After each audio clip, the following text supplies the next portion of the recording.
ಪ್ರಸ್ತುತಪಡಿಸುವ ಶರಸೇತು ಬಂಧನದ ಪಾತ್ರ ಪರಿಚಯ ಹೀಗಿದೆ. ಭಾಗವತರಾಗಿ ಶ್ರೀಯುತ ರಾಘವೇಂದ್ರಮಯ್ಯ, ಮದ್ದಳೆಗಾರರಾಗಿ ರಾಘವೇಂದ್ರ ಹೆಗಡೆ, ಚಂಡೆವಾದಕರಾಗಿ ಶ್ರೀಯುತ ಕೋಟ ಶಿವಾನಂದ, ಅರ್ಜುನ ಶ್ರೀಯುತ ಕೋಟ ಸುರೇಶ್ ಬಂಗೇರ, ಈ ವರ್ಷದ ರಾಜ್ಯೋತ್ಸವ ಪ್ರಶಸ್ತಿ ಪುರಸ್ಕೃತ ಮಹಾನ್ ಕಲಾವಿದರು. ಹನುಮಂತನಾಗಿ ಶ್ರೀಯುತ ಪ್ರಸನ್ನ ಶೆಟ್ಟಿಗಾರ್, ಬ್ರಾಹ್ಮಣನಾಗಿ ಕಾರ್ತಿಕ ಪಾಂಡೇಶ್ವರ, ಹಾಗೆ ರಾಮರೂಪನಾಗಿ ಮಾಧವ ನಾಗೂರು. ಇದೀಗ ವೇದಿಕೆ ಮಯ್ಯ ಯಕ್ಷ ಬಳಗ ಟ್ರಸ್ಟ್, ಹಾಲಾಡಿ, ಕುಂದಾಪುರ. ನಮಃ ದಕ್ಷಿಣಾಮೂರ್ತಿ ದೇವಾನಂ ಸಕಲ ಕಾರ್ಯನಿರ್ವಹಣೆಯುವ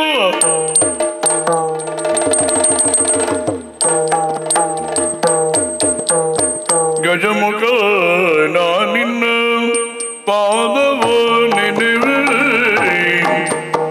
ತರ್ಗಳದಾಂ ತರ್ಗಳದೈಂ ತರ್ಗಳದ ತರ್ಗಳದೈ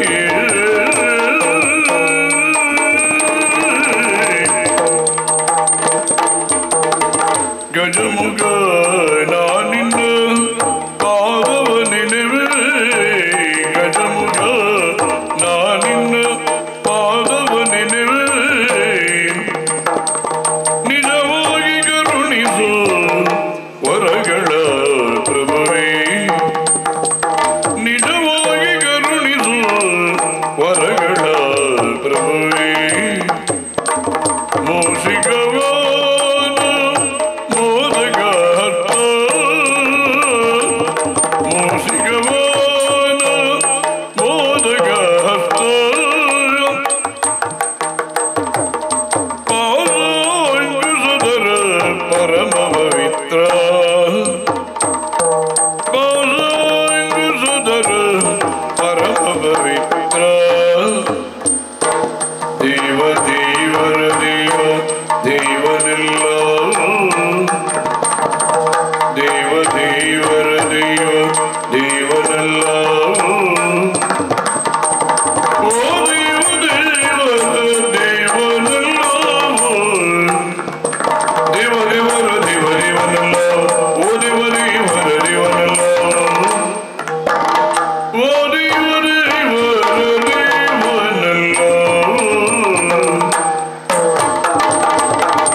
Oh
ಯಮನೂರ ಹೊಂದಿಸ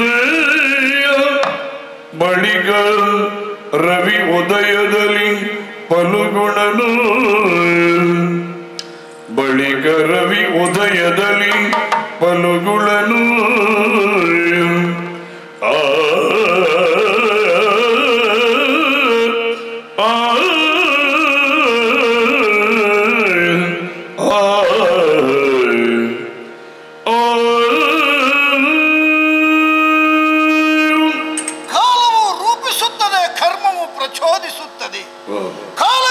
ಸಂಯೋಗಕ್ಕೆ ಸಿಕ್ಕಿದ ಮನುಷ್ಯ ಜೀವನ ಯಾವ ಸಂದರ್ಭ ಯಾವ ಸ್ಥಿತಿಯಲ್ಲಿರುತ್ತದೆ ಎನ್ನುವುದಕ್ಕೆ ಸಾಕ್ಷಿ ಈ ಪಾಂಡವರ ಜೀವನವಾಗಿದೆ.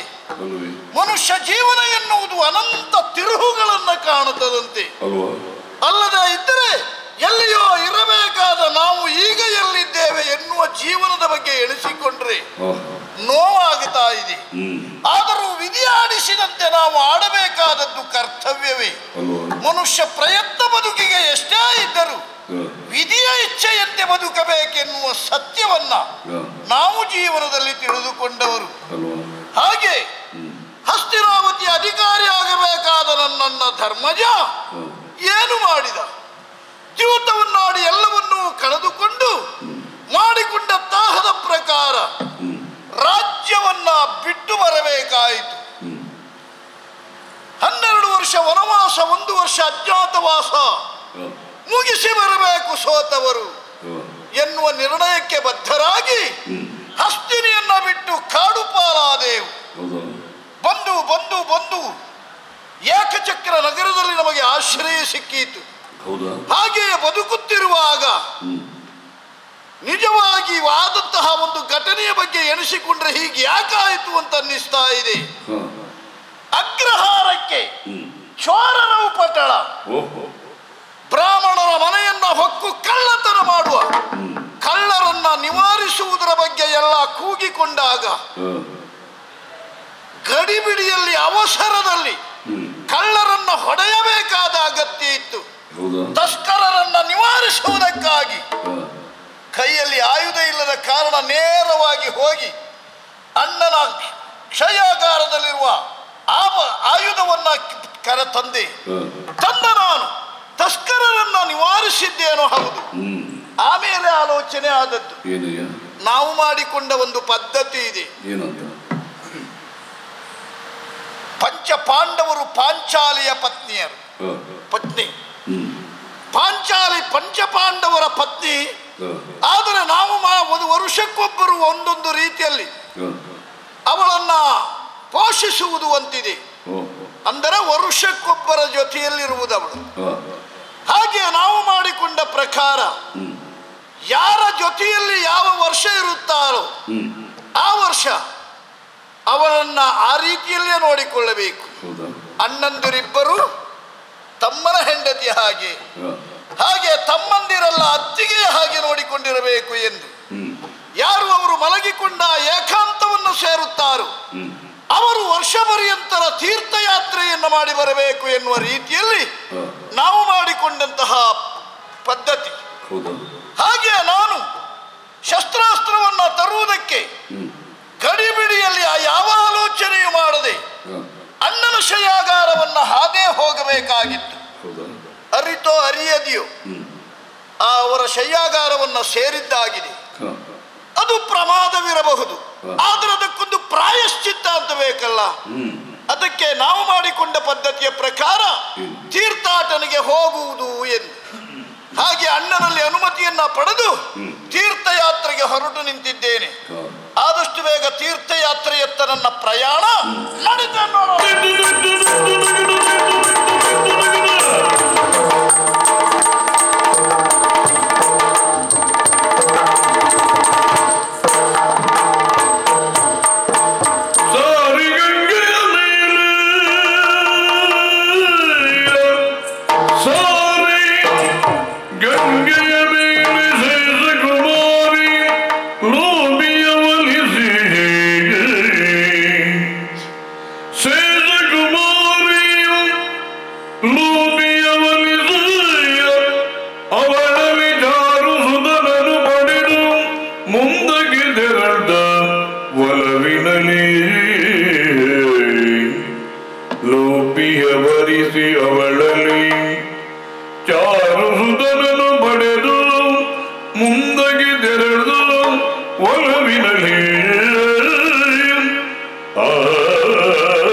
ಅದಕ್ಕೆ ಪ್ರಾಯಶ್ಚಿತ್ತವೋ ಎನ್ನುವಂತೆ ತೀರ್ಥಯಾತ್ರೆಯನ್ನ ಕೈಗೊಂಡಂತಹ ನಾನು ಹಲವು ಪುಣ್ಯಕ್ಷೇತ್ರಗಳಿಗೆ ಸಂದರ್ಶಿಸಿದೆ. ಅಲ್ಲಲ್ಲಿರುವ ಪುಣ್ಯಕ್ಷೇತ್ರವನ್ನ ಸಂದರ್ಶಿಸಿ ಆಶೀರ್ವಾದವನ್ನ ಪಡೆದು ಆದಷ್ಟು ಬೇಗ ಮತ್ತೆ ಮುಂದುವರಿಯಬೇಕು ಎಂದು ಹೋಗುತ್ತಿರುವಾಗ ನೇರವಾಗಿ ನಾಗಲೋಕವನ್ನು ಸೇರಿದೆ. ಅಲ್ಲಿ ಒಂದು ವಿಶೇಷ ನಡೆಯಿತು. ಉಲೂಪಿ ಎನ್ನುವಳು ನನ್ನನ್ನು ನೋಡಿ ಮನಸೋತಳು. ನನ್ನ ಹಾಗೂ ಅವಳ ಪ್ರೀತಿ ಅಂಕುರಿಸಿತು. ಅವಳನ್ನ ವರಿಸಿ ಅವಳ ಜೊತೆಯಲ್ಲಿ ಕೆಲವು ದಿನ ಇದ್ದೆ. ಆದರೆ ಅದರ ಪ್ರತೀಕವಾಗಿ ನಮ್ಮಿಬ್ಬರ ಮಿಲನದಿಂದ ಒಬ್ಬ ಮಗ ಹುಟ್ಟಿದ. ಚಾರು ಸುತನನ ಪಡೆದ ನಾನು ಅವಳಿಗೆ ಒಪ್ಪಿಸಿ ವಿಷಯವನ್ನು ಹೇಳಿ ಅವಳಿಗೆ ಸಾಂತ್ವನ ಹೇಳಿ ನನ್ನ ಕಾರ್ಯ ಮುಂದುವರಿಯಬೇಕಲ್ಲ, ನೇರವಾಗಿ ನಾಗಲೋಕದಿಂದ ಹೊರಟು ನಿಂತಿದ್ದೇನೆ. ಮುಂದೆ ಮುಂದೆ ಬರುತ್ತಿರುವಾಗ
ಸಮುದ್ರದ ತಡಿಗೆ ಬಂದಿದ್ದೆ ನಾನು. ಬಲವಾದ ಶರದಿಯ ಸನಿಹ ಬಂದು ನೋಡುತ್ತಾ ಇದ್ದೇನೆ. ಅಲ್ಲಲ್ಲಿ ತೀರ್ಥಕ್ಷೇತ್ರದಲ್ಲಿ ಮಿಂದು ಸುತ್ತಿರ್ಭೂತರಾದ ನಾನು ಇಲ್ಲಿಯೇ ಒಂದು ಸಮುದ್ರ ಕಾಣ್ತಾ ಇದೆಯಲ್ಲ ಸರ್, ಇಲ್ಲಿ ಸ್ನಾನಾದಿಗಳನ್ನು ತೀರಿಸಿ ಮುಂದೆ ಹೋಗಬೇಕು ಎನ್ನುವ ಆಲೋಚನೆ ನನ್ನದು. ಆದರೆ ಇಲ್ಲಿ ಕಂಡ ವಿಶೇಷ ಅಂದರೆ ಈವರೆಗೆ ಎಲ್ಲಿಯೂ ನೋಡದೇ ಇದ್ದಂತಹ ವಿಶೇಷ. ಬೋರ್ಗೆರವ ಶರದಿಯಲ್ಲಿ ಸೇತು ಬಂದ. ಇದೊಂದು ರೀತಿಯ ವಿಚಿತ್ರವೇ. ಇಂತಹ ಶರದಿಗೆ ಸೇತುವನ್ನು ಕಟ್ಟಿದವರು ಯಾರು? ಹಾಗಿದ್ರೆ ಏನು? ಯಾರಲ್ಲಿ ಆದ್ರೂ ಕೇಳೋಣ ಅಂದರೆ ಸನಿಹದಲ್ಲಿ ಯಾರೂ ಕಾಣಿಸ್ತಾ ಇಲ್ಲ. ಹಾಗಂತ ಕೇಳದೆ ಹೋಗುವುದಕ್ಕೆ ನನ್ನ ಮನಸ್ಸೊಪ್ಪುತ್ತಾ ಇಲ್ಲ. ಹಾಗಿದ್ರೆ ಮುಂದೇನು ಮಾಡಲಿ? ಅದೇನದು? ಶರದಿಗೆ ಸೇತು ಯಾರೋ ಕಟ್ಟಿದ್ದ ಹೌದು, ಕಟ್ಟಿದ ಸೇತುವೆಯ ಆ ಕಡೆಯಲ್ಲಿ ಕೆಳಭಾಗದಲ್ಲಿ ಸೇತುವೆಯ ಬುಡದಲ್ಲಿ ಸೂಕ್ಷ್ಮಾಕಾರವಾಗಿ ಕಾಣ್ತಾ ಇದೆಯಲ್ಲ ಒಂದು ಆಕಾರ. ಹಾಗಿದ್ರೆ ಅದು ಯಾರೋ ಏನು, ನಮಗೆ ಯಾರೂ ಕೇಳುವುದಕ್ಕೆ ಜನ ಸಿಗುವುದಿಲ್ಲ ಅನ್ನುವ ಕಾರಣಕ್ಕೆ ಅದಲ್ಲಿ ಯಾಕೆ ಕೂತಿದೆ? ಯಾರದು? ಈ ಸೇತು ಕಟ್ಟಿದವರು ಯಾರು? ಏನು ವಿಶೇಷ? ಅದೆಲ್ಲ ಕೇಳಲೇಬೇಕಾಗಿದೆ. ನಡೀತೇನೆ.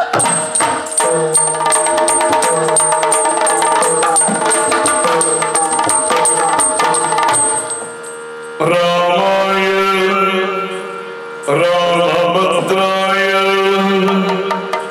ರಾಮಚಂದ್ರಾಯ ವೀರವೇ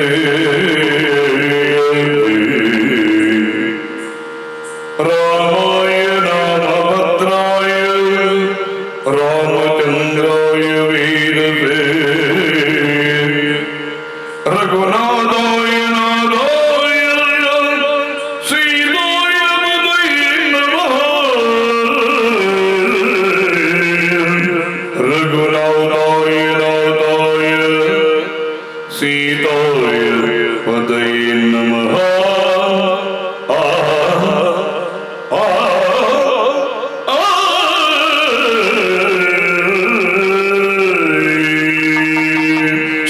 ಶ್ರೀರಾಮಚಂದ್ರ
ದೀರ್ಘವಾಗಿದೆ.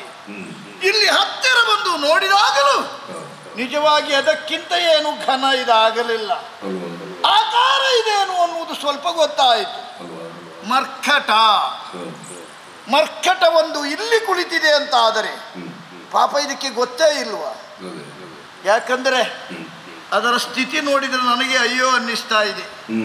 ಏನೋ ಕೈ ಜೋಡಿಸಿ ಸುಮ್ಮನೆ ಕುಳಿತುಕೊಂಡಿದೆ ಅಂತ ಆದರೆ ಅದಕ್ಕೆ ಆಹಾರದ ಸಮಸ್ಯೆ ಇದೆಯೋ ಏನು? ಈ ಮಂಗಗಳಿಗೆ ಬೇಕಾದದ್ದು ಸಿಗಬೇಕಿದ್ರೆ ಗಿಡ ಮರಗಳಿದ್ದಲ್ಲಿ ಇರಬೇಕು. ಅಲ್ಲಿ ಹಣ್ಣು ಹಂಪಲನ್ನ ತಿಂದು ಜೀವಿಸಿಕೊಂಡಿರಬೇಕಾದ ಇದು ಸಮುದ್ರದ ತಡಿಯಲ್ಲಿ ಈ ಸೇತು ಬಂಧವಾದ ಈ ಸ್ಥಳದಲ್ಲಿ ಬುಡದಲ್ಲಿ ಕುಳಿತುಕೊಂಡಿದೆ ಅಂತ ಆದ್ರೆ ಯಾರಿದು? ಎಲ್ಲ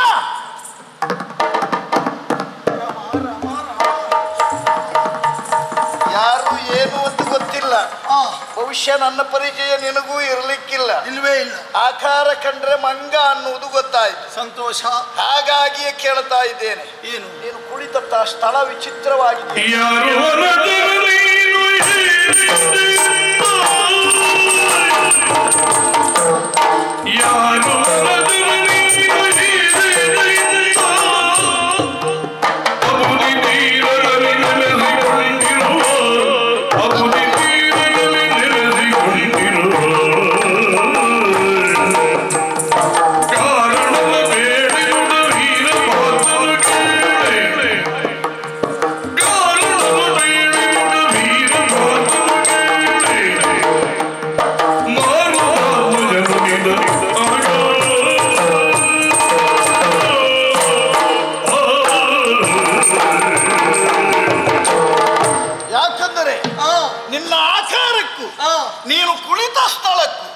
ನನಗೆ ಆಶ್ಚರ್ಯ ಆಗ್ತಾ ಇದೆ. ತದ್ದು ವಿರುದ್ಧವಾಗಿಯೇ ಇದೆ. ಯಾಕೆ ಈ ಸ್ಥಳದಲ್ಲಿ ಕುಳಿತುಕೊಳ್ಳಬಾರದು? ತರುಚರನೇ ನೀನಾದರೆ ಆದರೆ ಅಂದ್ರೆ ಕಂಡ್ರೆ ಅದೇ ನೀನು ಈ ಅಬ್ದಿಯ ತೀರದಲ್ಲಿ ಕುಳಿತುಕೊಂಡಿದ್ದಿ. ತಿನ್ನುವುದಕ್ಕೆ ಆಹಾರ ಇಲ್ವೋ ಏನು? ಅದೆಲ್ಲ ಇಲ್ಲಿ ಸಿಗುವುದಿಲ್ಲ. ತರುಚರ ಅಂದ ಮೇಲೆ ತರುಗಳು, ಮಾಮರಗಳು, ಇಂಥ ಮರಗಿಡಗಳಿದ್ದಲ್ಲಿ ಇದ್ದರೆ ನಿಮ್ಗೆ ಹೊಟ್ಟೆ ತುಂಬಿಸಿಕೊಳ್ಳುವುದಕ್ಕಾದ್ರೂ ಒಂದು ಅನುಕೂಲ ಆಗ್ತಾ ಇತ್ತು. ಆದ್ರೆ ಇದು ಸಮುದ್ರದ ತಡಿ. ಹೌದು, ಮಳಲ ರಾಶಿ. ಏನಾದ್ರೂ ಬಾಯಾರಿಕೆ ಆದ್ರೂ ಕುಡಿಯೋಕೆ ನೀರು ಸಿಕ್ಕೀತಷ್ಟೇ. ಅದು ಉಪ್ಪು ನೀರೇ. ಹೌದು, ಬದುಕಬೇಕಿದ್ರೆ ಯಾವ ನೀರು ಅಂತ ಗೋಚರ ಆಗುವುದಿಲ್ಲ ಅವಾಗ. ಆದ್ರೆ ನಿನ್ನನ್ನು ಕಂಡ್ರೆ ನಿನ್ನ ದೇಹ ನೋಡಿದ್ರೆ ನನಗೆ ಅಯ್ಯೋ ಅನ್ನಿಸ್ತಾ ಇದೆ. ಯಾಕೆ? ಯಾರು ನೀನು? ಇಲ್ಲಿ ಯಾಕೆ ಕುಳಿತಿದ್ದಿ? ಏನು ವಿಶೇಷ? ಮಾತ್ರ ಅಲ್ಲ, ಈ ಸೇತು ಬಂದಾಗಿದೆ, ಇದರ ಸನಿಯದಲ್ಲಿ ನೀನು ಕುಳಿತಿದ್ದೀಯ. ಹೌದೌದೌದು. ಹಾಗಾಗಿ ಕೇಳ್ತಾ ಇದ್ದೇನೆ, ಏನು? ಯಾರು?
ನೀಡು ಹೆಸರಾದ ನಿನಗೆ ಕೇಳೇಳು ಸುತ್ತಾಳವಾದನು ನುಡಿದ ನಿರುದ ಸುತ್ತಾಳವಾದನು ನುಡಿದ ನಿರುದ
ಹಾಗೆ ನೀ ಮಾತಾಡಿಸಿದ್ದೇ ತಪ್ಪಾಯ್ತು. ಓ, ಮಾತಾಡಿಸಿದ್ದು ತಪ್ಪಾಯ್ತಾ?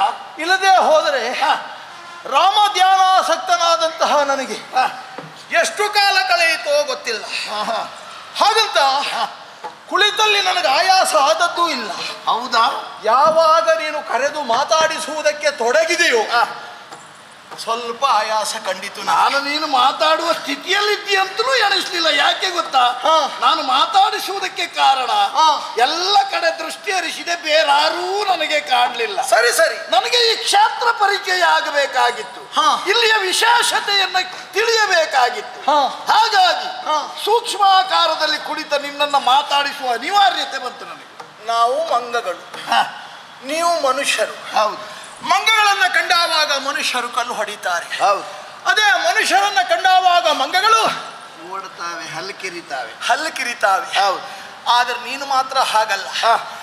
ನಾನಿದ್ದ ವಿಷಯವನ್ನ ತಿಳಿದು ನನ್ನ ಸನಿಹ ಬಂದು ನನ್ನನ್ನು ವಿಚಾರಿಸುವುದಕ್ಕಾಗಿ ಮುಂದಾಗ್ತಿ ಅಂತಾದ್ರೆ ನಿಜವಾಗಿಯೂ ನಿನ್ನ ಗುಣಗಳನ್ನ ನೋಡ್ತಾ ಇದ್ರೆ ನೀನೊಬ್ಬ ನಿಜವಾಗಿಯೂ ನರ ಎನ್ನುವುದಕ್ಕೆ ಸಂದೇಹವೇ ಇಲ್ಲ. ನಿಂತಹ ನಿಲುವು, ನೀಳವಾದಂತಹ ನಿನ್ನ ತೋಳು, ಮುಖದಲ್ಲಿರುವಂತಹ ವರ್ಚಸ್ಸು, ಜೊತೆಯಲ್ಲಿ ಕಣ್ಣಿನಲ್ಲಿರುವಂತಹ ತೀಕ್ಷ್ಣತೆ, ಇದನ್ನೆಲ್ಲ ಗಮನಿಸಿದ್ರೆ ನಮ್ಮ ಹಿಂದೊಬ್ಬ ಮಹಾಪುರುಷನಾಗಿ ಹೋಗಿದ್ದ ತ್ರೇತಾಯುಗದಲ್ಲಿ. ಯಾಕೆಂದ್ರೆ ನಾ ಈ ಕಾಲದವನೇ ಅಲ್ಲ, ಮತ್ತೆ ಭಾರಿ ಹಳೆಯವ, ತ್ರೇತಾಯುಗದವ. ಹೌದೌದೌದು. ನಾವು ಅಲ್ಲಿ ಕಂಡದ್ದು ಶ್ರೀರಾಮಚಂದ್ರನನ್ನ. ಒಮ್ಮೆ ನಿನ್ನನ್ನು ಕಾಣುವಾಗ ನನಗೆ ರಾಮನ ನೆನಪಾದದ್ದು. ಹೌದು. ಹಾಗಂತ ರಾಮನಷ್ಟು ಎತ್ತರಕ್ಕೆ ನೀ ಏರಿದವನಲ್ಲ, ಅವ ನರರಲ್ಲಿ ಉತ್ತಮ, ನೀನೊಬ್ಬ ನರನಾದರೂ ಹೌದಲ್ಲ. ಹಾಗಾಗಿ ಅವನ ನೆನಪು ನಿನ್ನನ್ನು ಕಂಡಾವಾಗ ಆಯ್ತು. ವಿನಯದಿಂದಲಾಗಿ ನನ್ನ ಪರಿಚಯವನ್ನು ಕೇಳುವುದಕ್ಕೆ ಮುಂದಾಗ್ತಿ ಅಂತಾದ್ರೆ ಹೇಳುವುದಕ್ಕೇನೂ ಅಭ್ಯಂತರ ಇಲ್ಲ. ಯಾರು ನೀವು? ಈ ಪ್ರಪಂಚದಲ್ಲಿ ಪ್ರತಿಯೊಂದು ಜೀವರಾಶಿಗಳಿಗೂ ಪ್ರಾಣ ಸ್ವರೂಪನಾದವ ಯಾರು? ವಾಯುದೇವ. ಆ ವಾಯುದೇವನಿಗೆ ನಾನು ಮಗ. ನನ್ನನ್ನು ವಾಯುಪುತ್ರ ಅಂತ ಕರೆಯುವುದುಂಟು. ಇನ್ನೂ ಅಂಜನೆಯ ಸೂನುವಾದದ್ರಿಂದ ನನ್ನನ್ನು ಆಂಜನೇಯ ಎನ್ನುವ ಹಾಗೆ ಕೊಂಡಾಡುವುದುಂಟು. ನನ್ನಪ್ಪ ಕೇಸರಿ ಆದದ್ರಿಂದ ಕೇಸರಿ ನಂದನ ಅಂತ ನನ್ನನ್ನು ಹೇಳುವುದು ಉಂಟು. ಒಂದು ಸಂದರ್ಭದಲ್ಲಿ ಇಂದ್ರನ ವಜ್ರಾಘಾತದಿಂದಲಾಗಿ ನನ್ನ ಹನು ಎನ್ನುವುದು ಉಬ್ಬಿ ಹೋಗಿದೆ. ಆದ್ದರಿಂದ ನನ್ನನ್ನು ಹನುಮಂತ ಅಂತಲೂ ಕರೆಯುವುದುಂಟು. ಅಂದರೆ ನನಗೆ ಮತ್ತೊಂದು ಚಂದದ ಹೆಸರುಂಟು. ಏನು? ನಾ ಸಣ್ಣವೈರುವಾಗ ನನ್ನ ಅಮ್ಮ ಇಟ್ಟ ಹೆಸರು ಯಾವುದು? ಸುಂದರ. ಸುಂದರ ಅಂತ ನನ್ನಮ್ಮ ಕರಿತಾ ಇದ್ಲು. ನಾನು ಮೊದಲು ಬಹಳ ಚಂದ ಅಂತೆ. ಹೌದಾ? ಈಗ ಯಾರು ಅಂತ ಗೊತ್ತಾಯ್ತಾ ನಿನಗೆ? ರಾಮದಾಸನಾದಂತಹ ನನ್ನನ್ನ ಆಂಜನೇಯ ಹನುಮಂತ ಅಂತ ಕರೀತಾರೆ. ಹನುಮಂತ ಅಂದ್ರೆ ಯಾರು? ಹನುಮನಿ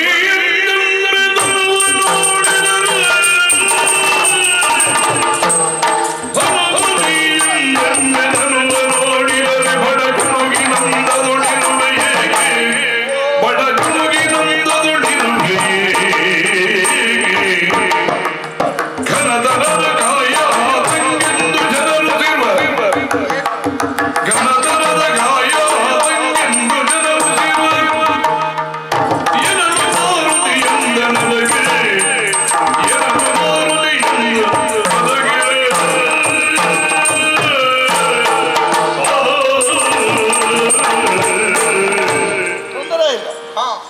ನಾನು ತಿಳಿದಷ್ಟು ಸುಲಭನೇನಿಲ್ಲ ಅನ್ನೋದು ಗೊತ್ತಾಯ್ತು ನನಗೆ. ಅಂದ್ರೆ ಸೂಕ್ಷ್ಮಾಕಾರದಲ್ಲಿರುವ ಒಂದು ಬಡಕಲು ದೇಹದ ಜಡಜೀವಿ ಅಂತ ಭಾವಿಸಿದ್ದೆ ನಾನು.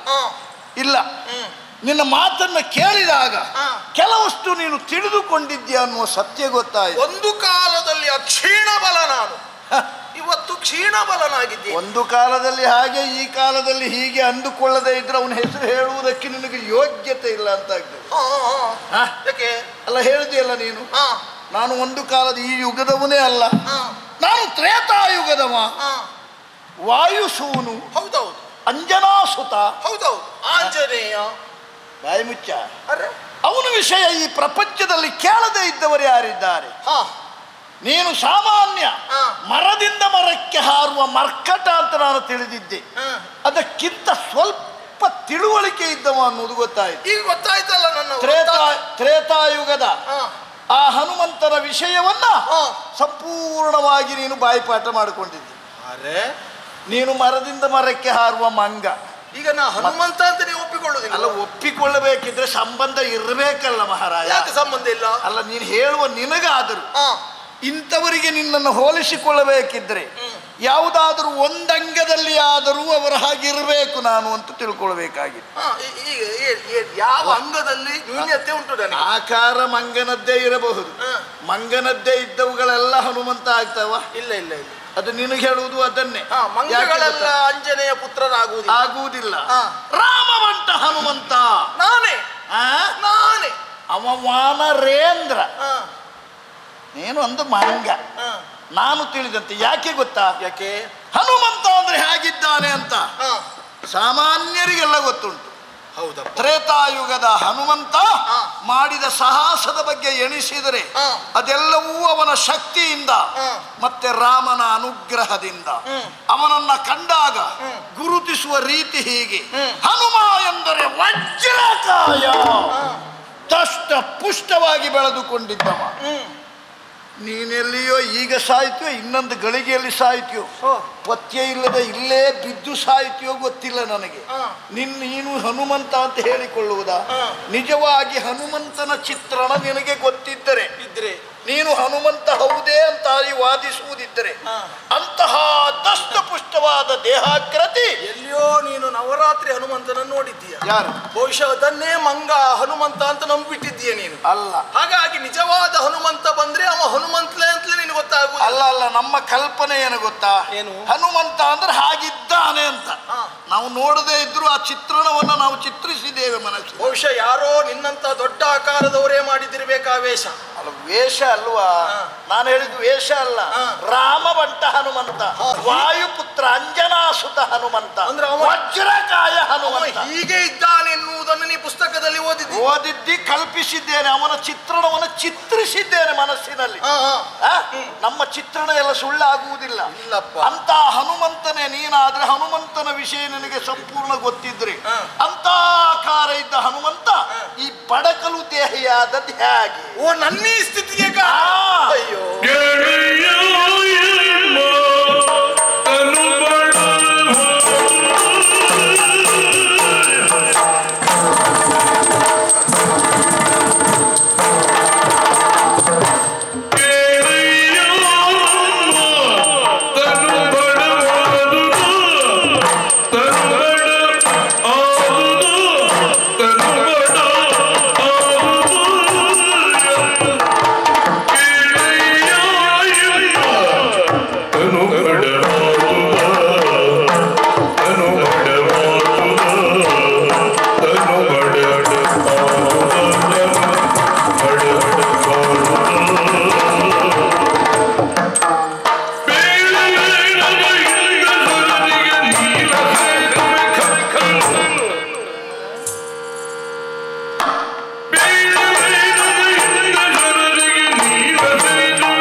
ಅಂದ್ರೆ ನೋಡಿ ಅಲ್ಲ, ಕೇಳಿ ಬಲ್ಲೆ ನೀನು. ದೀರ್ಘ ದೇಹಿ ವಜ್ರಕಾಯಿಯಾದಂತಹ ಆ ಹನುಮನ ಶರೀರ ಯಾಕೆ ಈ ಸೂಕ್ಷ್ಮಾಕಾರವನ್ನು ತಾಳಿದೆ? ಈ ಬಡಕಲು ದೇಹ ಆಗುವುದಕ್ಕೆ ಕಾರಣ ನಿಲ್ಲುವಂತಹ ಸಾಮರ್ಥ್ಯವನ್ನು ಕಳೆದುಕೊಳ್ಳುತ್ತಾ ಇದ್ದಾನೆ. ಈ ಅನುಮಾನ ಸಹಜವಾಗಿಯೇ ಬರುವಂಥದ್ದು. ಕತೆ ಹೇಳ್ತೇನೆ ಕೇಳು. ಹೇಳು. ಬರೇ ಕಥೆಯಲ್ಲ, ಮತ್ತೆ ಜೀವಂತ ಕತೆ ಇದು. ಯಾವುದದು? ರಾಮಾಯಣದ್ದು. ರಾಮಾಯಣದ ಕತೆ? ಹೌದೌದು. ಕೇಳೋಣ, ಯಾವ ಕತೆ ಹೇಳ್ತೀಯ ರಾಮಾಯಣದಲ್ಲಿ ಅಂತ. ಈಗ ನಾ ಹೇಳುವ ಕತೆ ನಾ ಕೇಳಿ ನಿನಗೆ ಹೇಳುವುದಲ್ಲ, ಮತ್ತೆ ನಾ ನೋಡಿ ನಾನು ಅನುಭವಿಸಿ ನಿನಗೆ ಹೇಳ್ತಾ ಇದ್ದದ್ದು. ಅನುಭವಿಸಿ ಹೇಳುವವರಿದ್ರೆ ಕೇಳುವವರಿಗೆ ತಲೆ ಹೋಗ್ತದೆ. ಸಂತೋಷ.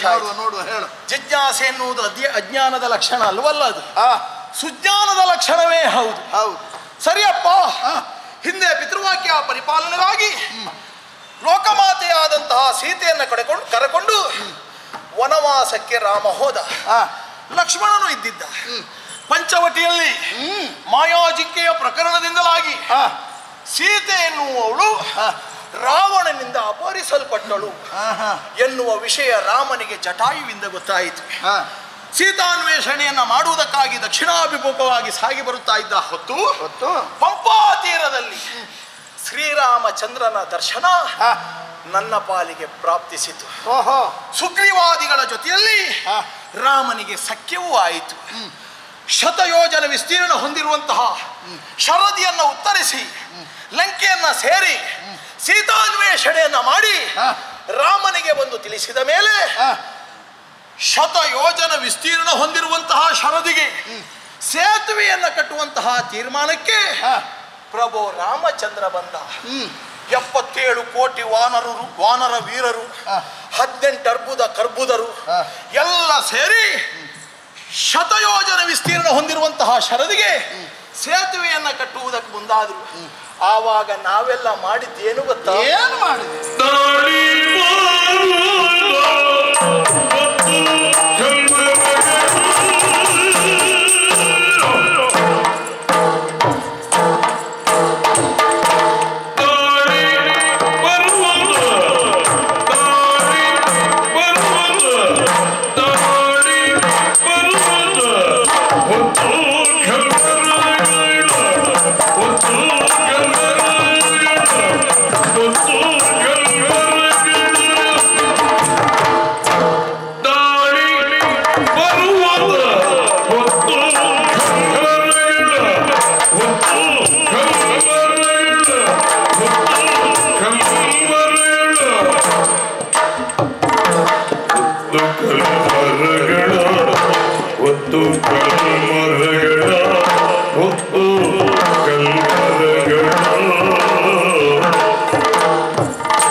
ಏನು ಮಾಡಿದ್ರಿ? ಸೇತುವೆಯನ್ನು ಕಟ್ಟುವುದಕ್ಕಾಗಿ ಕಲ್ಲು ಮಣ್ಣು ಪರ್ವತ ಮರಗಳನ್ನೆಲ್ಲ ಕಿತ್ತು ಕಿತ್ತು ಕಿತ್ತು ತಂದು ಶರದಿಗೆ ಹಾಕಿದವು. ತಲೆಯಲ್ಲೊಂದು, ಭುಜದ ಮೇಲೆ ಒಂದೊಂದು, ಕಂಕುಳಲ್ಲಿ ಮತ್ತೊಂದೊಂದು, 4 ಕಲ್ಲುಗಳನ್ನ ಕಾಲಿನಲ್ಲಿ ಹೊರಳಿಸುತ್ತಾ ತಂದಿರುವಂತಹ ಕಲ್ಲುಗಳನ್ನೆಲ್ಲ ಸಮುದ್ರಕ್ಕೆ ಹಾಕುತ್ತಾ ಬಂದೆವು. 5 ದಿವಸದಲ್ಲಿ ಶರದಿಗೆ ನಾವು ಸೇತುವೆಯನ್ನು ಕಟ್ಟಿದ್ದೇವೆ. ಮೊದಲನೆಯ ದಿವಸ 14 ಯೋಜನ, ಎರಡನೆಯ ದಿವಸ 20 ಯೋಜನ, ಮೂರನೆಯ ದಿವಸ 21 ಯೋಜನ, ನಾಲ್ಕನೆಯ ದಿವಸ 22 ಯೋಜನ, 5ನೆಯ ದಿವಸ 23 ಯೋಜನ. ಒಟ್ಟೆಷ್ಟಾಯ್ತು? 100 ಯೋಜನ ಆಯ್ತು. ಆವತ್ತು ಕಲ್ಲು ಮಣ್ಣು ದೊಡ್ಡ ದೊಡ್ಡ ಬಂಡೆ ಪರ್ವತಗಳನ್ನೆಲ್ಲ ಹೊತ್ತ ಪರಿಣಾಮದಿಂದಲಾಗಿ ನನ್ನ ದೇಹ ಇವತ್ತು ಕೈಕಾಲುಗಳು ಒಳ ಸೇರಿದ್ದಾವೆ. ಅದು ಕೇಳುವುದು ಅದೆಲ್ಲ ಲೆಕ್ಕ ಇಟ್ಕೊಂಡ್ರೆ ಸಾಕು. ಲೆಕ್ಕ ಇಡದೆ ಅದೇನು ಸುಮ್ಮನೆ ಕತೆ ಅದು ಅಲ್ಲ.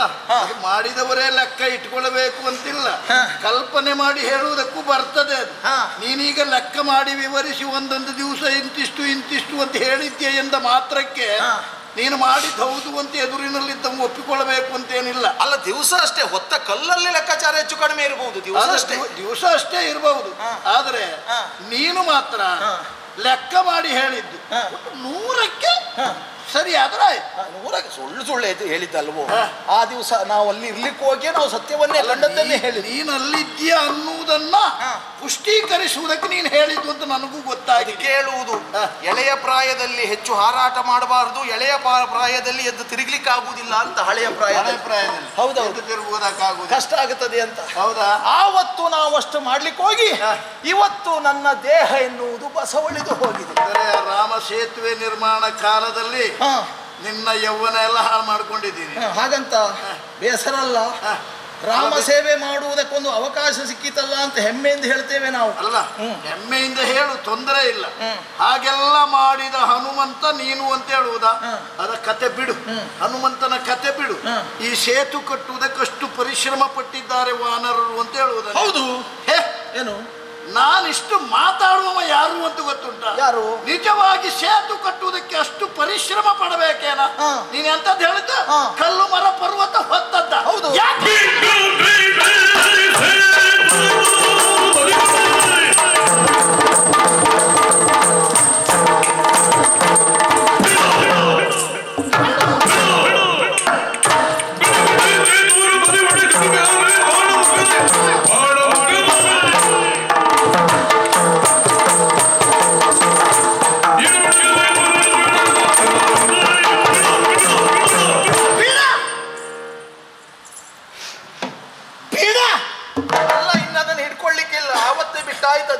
ಯಾವುದು? ಸೇತುವೆ ಪ್ರಕರಣ ಆವತ್ತು ಬಿಟ್ಟದ್ದಲ್ಲ, ಇಂದು ನನ್ನ ಮುಂದೆ ಆಗ ಆಡಿದ ಮಾತು ಬೇಡ ವಿಚಾರ ಎಲ್ಲ. ಅದೆಲ್ಲ ನೀನು ಹೇಳಿದ್ದು ನಮಗೇನು ಮನಸ್ಸಿನ ಮೇಲೆ ಪರಿಣಾಮ ಬೀರಲಿಲ್ಲ. ಯಾಕಂದ್ರೆ ಬುದ್ಧಿವಂತರು ಸುಲಭದಲ್ಲಿ ಕೆಲಸ ಮಾಡ್ತಾರೆ. ಬುದ್ಧಿದ್ದವರಿಗೆ ಪರಿಣಾಮ ಕೊಡುತ್ತದೆ ಹೊರತು ಇಲ್ಲದೆ ಇದ್ದವರಿಗಲ್ಲ ಅಲ್ವಾ? ನಿಮಗೆ ಹಾಗೆ. ಯಾಕೆ? ಬುದ್ಧಿ ಇಲ್ಲದೆ ಮಾಡಿದ ಕೆಲಸ ನೀವು. ಯಾವುದು ಬುದ್ಧಿ ಇಲ್ಲ? ಅಲ್ಲ, ರಾಮನ ಸೇವೆ ಮಾಡಬೇಕು ಎನ್ನುವ ಕಾರಣಕ್ಕೆ ಕಲ್ಲು ಮರ ಪರ್ವತ ಎಲ್ಲ ತಂದು ಶತಯೋಜನ ವಿಸ್ತೀರ್ಣವಾದಂತಹ ಶರದಿಗೆ ಸೇತು ಬಂಧಿಸಿದ್ದೇವೆ. ಪರಿಶ್ರಮ ಪಟ್ಟಿದ್ದೀರಿ, ಮಂಗಗಳೆಲ್ಲ ಒಟ್ಟಾಗಿ. ಅದು ಮಾಡುವುದು ಯಾಕೆ?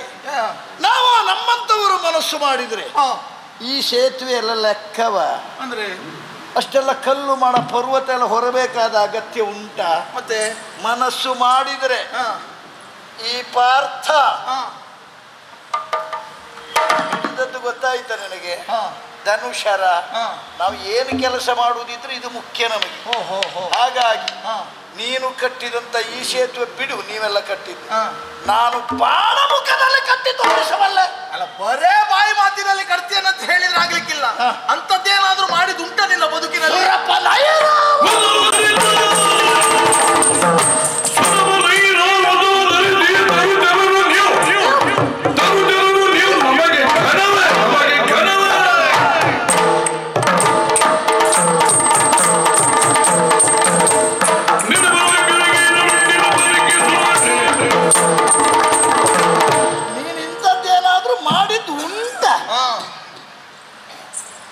ಏನು ಗೊತ್ತುಂಟು ಈ ಪ್ರಾರ್ಥನಾ ಯೋಗ್ಯತೆ? ಮನುಷ್ಯರ ಹಣೆಯ ಬರಹವೇ ಅಷ್ಟೇ. ನಾವು ಹಾಗೆ ಮಾಡುತ್ತೇವೆ, ಹೀಗೆ ಮಾಡುತ್ತೇವೆ, ಬಿಲ್ಲಿನಲ್ಲಿ ಸೇತುವೆ ಕಟ್ತೇವೆ ಅಂತ. ಆಮೇಲೆ ಸೇತುವೆ ಇರುವುದು ಬಿಲ್ಲಿನಲ್ಲೇ ಬಿಟ್ಟರೆ ಕಟ್ಟುವುದ್ರಲ್ಲ. ಅಲ್ಲ, ಅದು ಹೇಳಿಕೊಳ್ಳುವವರಿಗೆ ಮಾತ್ರ ಆದೀತು. ನಾವು ಹೇಳಿಕೊಂಡು ಏನು ಮಾಡದೇ ಇರುವವರಲ್ಲ, ಆಡದ್ದೇ ಮಾಡುವವರು ನಾವು. ಅಂತ ಸ್ಥಳಕ್ಕೆ ಸೇರುವವರು ನಾವು. ಗೊತ್ತುಂಟು ನಿನಗೆ, ಪಾರ್ಥ ಬರೇ ಬಿಲ್ಲಿನಲ್ಲಿ ಕಟ್ಟುತ್ತೇನೆ ಅಂತ ಹೇಳುವುದು ಮಾತ್ರ ಅಲ್ಲ, ಅದನ್ನ ಮಾಡಿ ತೋರಿಸಲು ಬಲ್ಲ. ನಾವು ಏನನ್ನ ಮಾಡ್ತೇವೋ ಅದನ್ನೇ ಆಡ್ತೇವೆ, ಏನನ್ನ ಆಡ್ತೇವೋ ಅದನ್ನೇ ಮಾಡ್ತೇವೆ. ಮೊನ್ನೆ ಹುಟ್ಟಿಕೊಂಡವ ನೀನು ಏನು ಮಾಡಿದ್ಯಾ, ಏನು ಆಡುವುದಂತ ಬೇಕಲ್ಲ. ಈ ಪ್ರಪಂಚದಲ್ಲಿ ಪಾರ್ಥನ ಹೆಸರು ನೀನು ಕೇಳಲಿಲ್ಲ ಬಹುಶಃ. ಬಾಣಮುಖದಲ್ಲಿ ನೀನೇನಾದ್ರೂ ಸಾಧನೆ ಮಾಡಿದ್ದುಂಟ ಕೇಳಿದೆಯಲ್ಲ. ನಾನು ಮಾಡಿದ ಸಾಧನೆ ಕೆಲವು ಇದೆ, ಅದರಲ್ಲಿ ಒಂದು ಹೇಳ್ತೇನೆ. ಯಾವುದು? ಮಾತೆಯ ಇಚ್ಛೆಯನ್ನ ಈಡೇರಿಸುವುದಕ್ಕೆ ಕೌರವರು ಗಜಗೌರಿ ವ್ರತವನ್ನು ಮಾಡಿದರು. ಮಣ್ಣಿನ ಗಜವನ್ನ ನಿರ್ಮಿಸಿ ಗಜಗೌರಿ ವ್ರತ ಪೂರೈಸಿದ್ರು. ನಮ್ಮಮ್ಮ ಕುಂತಿದೇವಿ ಅದನ್ನ ನೋಡಿದ್ಲು, ದುಃಖಪಟ್ಲು. ಕುಂತಿ ನಿಮ್ಮಮ್ಮನ? ಹೌದು. ಕುಂತಿ ನಿಮ್ಮ ಅಮ್ಮನ ಕೇಳಿದ್ರೆ ಕೇಳಿತು. ನೀನು ಗೊತ್ತಿಲ್ಲ ಅಲ್ಲ. ನಾನು ಕಣ್ಣು ಬಿಡಿದೆ, ಕೆಲವು ಸಮಯ ಆಗಿತ್ತು. ಇಲ್ಲೇ ಕುಳಿತು ಕಣ್ಣು ಮುಚ್ಚಿ ರಾಮ ಧ್ಯಾನದಲ್ಲಿರುವ ನನಗೆ ಪ್ರಪಂಚದ ಗೊಡವೇ ಇಲ್ಲ. ಸ್ವಲ್ಪ ತಿರುಗಾಟ ಮಾಡಿದರೆ ಪಾಂಡವರ ವಿಚಾರ ಎಲ್ಲ ಗೊತ್ತಾಗ್ತಿತ್ತು. ತಿರುಗಾಟ ಕಡಿಮೆ ಆಯ್ತು. ನಿನ್ನ ತಿರುಗಾಟ ಮಾಡುವ ಅವಶ್ಯಕತೆ ಇನ್ನೂ ಬರಲಿಲ್ಲ ಅಂತ ನಮಗೆ. ಬರಲಿಲ್ಲ. ಆದರೂ ಹಿಂದೆ ಹೇಳ್ತೇನೆ ಕೇಳು. ಆಗ ಗಜಗೌರಿ ವ್ರತವನ್ನ ಮಾಡಿದ್ದು ನೋಡಿ ನಮ್ಮಮ್ಮ ದುಃಖಪಟ್ಲು. ನನ್ನ ಮಕ್ಕಳು ಇಂಥದ್ದನ್ನು ಮಾಡಿದರೆ ನನಗಾದ್ರೂ ಒಂದು ಯೋಗ ದೊರಕುತ್ತಿತ್ತು ಅಂತ. ನಿಮ್ಮಮ್ಮನಿಗೆ ಅಷ್ಟೆಲ್ಲ ಹೊಟ್ಟೆ ಕಿಚ್ಚುಂಟಲ್ಲ? ಹೊಟ್ಟೆ ಕಿಚ್ಚಲ್ವ ಅದು, ನೋಡುವ ಆಸೆ, ಮಕ್ಕಳಿಂದ ಪುಣ್ಯತಮವಾದ ಕಾರ್ಯವನ್ನ ಮಾಡಿಕೊಳ್ಳುವ ಅಭಿಲಾಷೆ. ಹಾಗಾಗಿ ನಮ್ಮಮ್ಮನ ದುಃಖ ನೋಡಿ ನಾನಲ್ಲಿಯೇ ಪ್ರತಿಜ್ಞೆ ಮಾಡಿದ್ದೇನೆ. ಏನು? ಅವರಿಂದ ಇಮ್ಮಡಿಯಾಗಿ ಮಾಡಿಸ್ತೇನೆ, ವಿಶೇಷವಾಗಿ ಮಾಡಿಸ್ತೇನೆ ಗಜಗೌರಿ ಪೂಜೆಯನ್ನ ಎನ್ನುವ ಕಾರಣಕ್ಕೆ ಅವರು ಮಣ್ಣಿನ ಆನೆಯನ್ನ ನಿರ್ಮಿಸಿದರೆ ಬಾಣಮುಖದಲ್ಲಿ ಸುರಲೋಕಕ್ಕೆ ಏಣಿಯನ್ನ ಹಾಕಿ ಬಲಿದು ಶರದಿಂದಲೇ ಸುರಪನೈರಾವತವನ್ನ ಧರೆಗಿಳಿಸಿ ಗಜಗೌರಿ ವ್ರತವನ್ನ ಮಾಡಿಸಿ ನಮ್ಮಮ್ಮನಿಗೆ ಆನಂದವನ್ನ ತಂದವನ. ಓಹೋ, ನೀನು ಸುರಪನೈರಾವತವನ್ನ ಧರೆಗಿಳಿಸಿದವ, ಬಾಣಮುಖದಲ್ಲಿ ಏಣಿ ಮಾಡಿದವನ.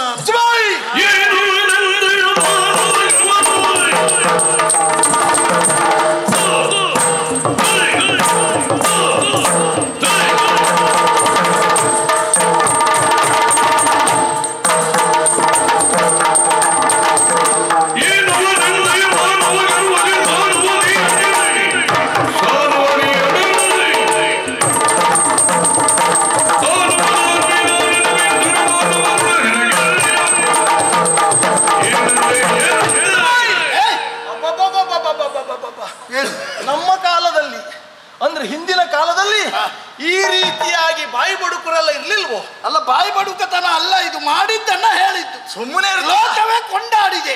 ಅಹಂಕಾರದ ಪರಮಾವಧಿ ಎನ್ನುವುದಕ್ಕೆ ಅನುಮಾನವೇ ಇಲ್ಲ. ಯಾಕೆ? ಅಹಂಕಾರ ಇರಬೇಕು, ಅಲಂಕಾರಕ್ಕೆ ಮಾತ್ರ. ಅದುವೇ ದುರಂಕಾರ ಆಯ್ತು ಅಂತಾದ್ರೆ ಅವನವನತಿಗೆ ಅವನೇ ಕಾರಣಕರ್ತರಾಗುತ್ತಾರೆ. ರಾಮಸೇನೆಯವರೆಲ್ಲ ಒಂದಾಗಿ ರಾಮ ಸೇತುವೆಯನ್ನ ಮಾಡಿದ್ದೇವಂತ ಹೇಳಿದ್ರೆ ರಾಮ ಸೇತುವೆ ಎಂತದ್ದು ಅಲ್ಲ, ಅಲ್ಲಿನಿಂದ ಬಾಣಮುಖದಲ್ಲಿ ಅದನ್ನು ನಿರ್ಮಿಸಬಹುದು. ಬಾಣದಿಂದ ಸೇತುವೆಯನ್ನ ಮಾಡಿ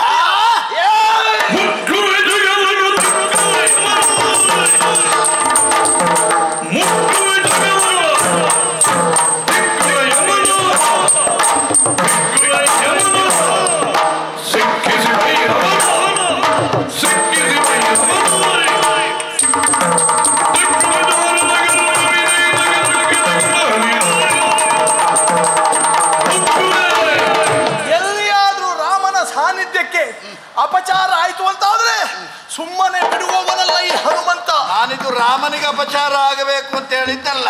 ಬಡಕಲು ದೇಹದ ಜಡಜೀವಿ ನಿಮ್ಮಂತವರೆಲ್ಲ ಇದು ಕಟ್ಟಿದ್ದಾರೆ ಅಂತಾದ್ರೆ ಕಲ್ಲು ಮರ ಪರ್ವತ ಬೇಡ, ನಿಂತಲ್ಲಿಯೇ ಬಾಣಮುಖದಲ್ಲಿ ಕಟ್ಟಿ ತೋರಿಸ್ತೇನೆ ಅಂತ ಹೇಳಿದ. ರಾಮನ ಸಾನ್ನಿಧ್ಯಕ್ಕೆ ನೀನು ಅಪಚಾರ ಮಾಡ್ತಾ ಇದ್ದವ. ಹೌದಾ? ರಾಮ ಭಕ್ತರಾಗಿರುವಂತಹ ನಮಗೆ ಅಪಮಾನ ಮಾಡ್ತಾ ಇದ್ದವ. ನನ್ನ ವಿಷಯ ನಿನಗಿನ್ನು ಗೊತ್ತಿಲ್ಲ ಅರ್ಜುನ.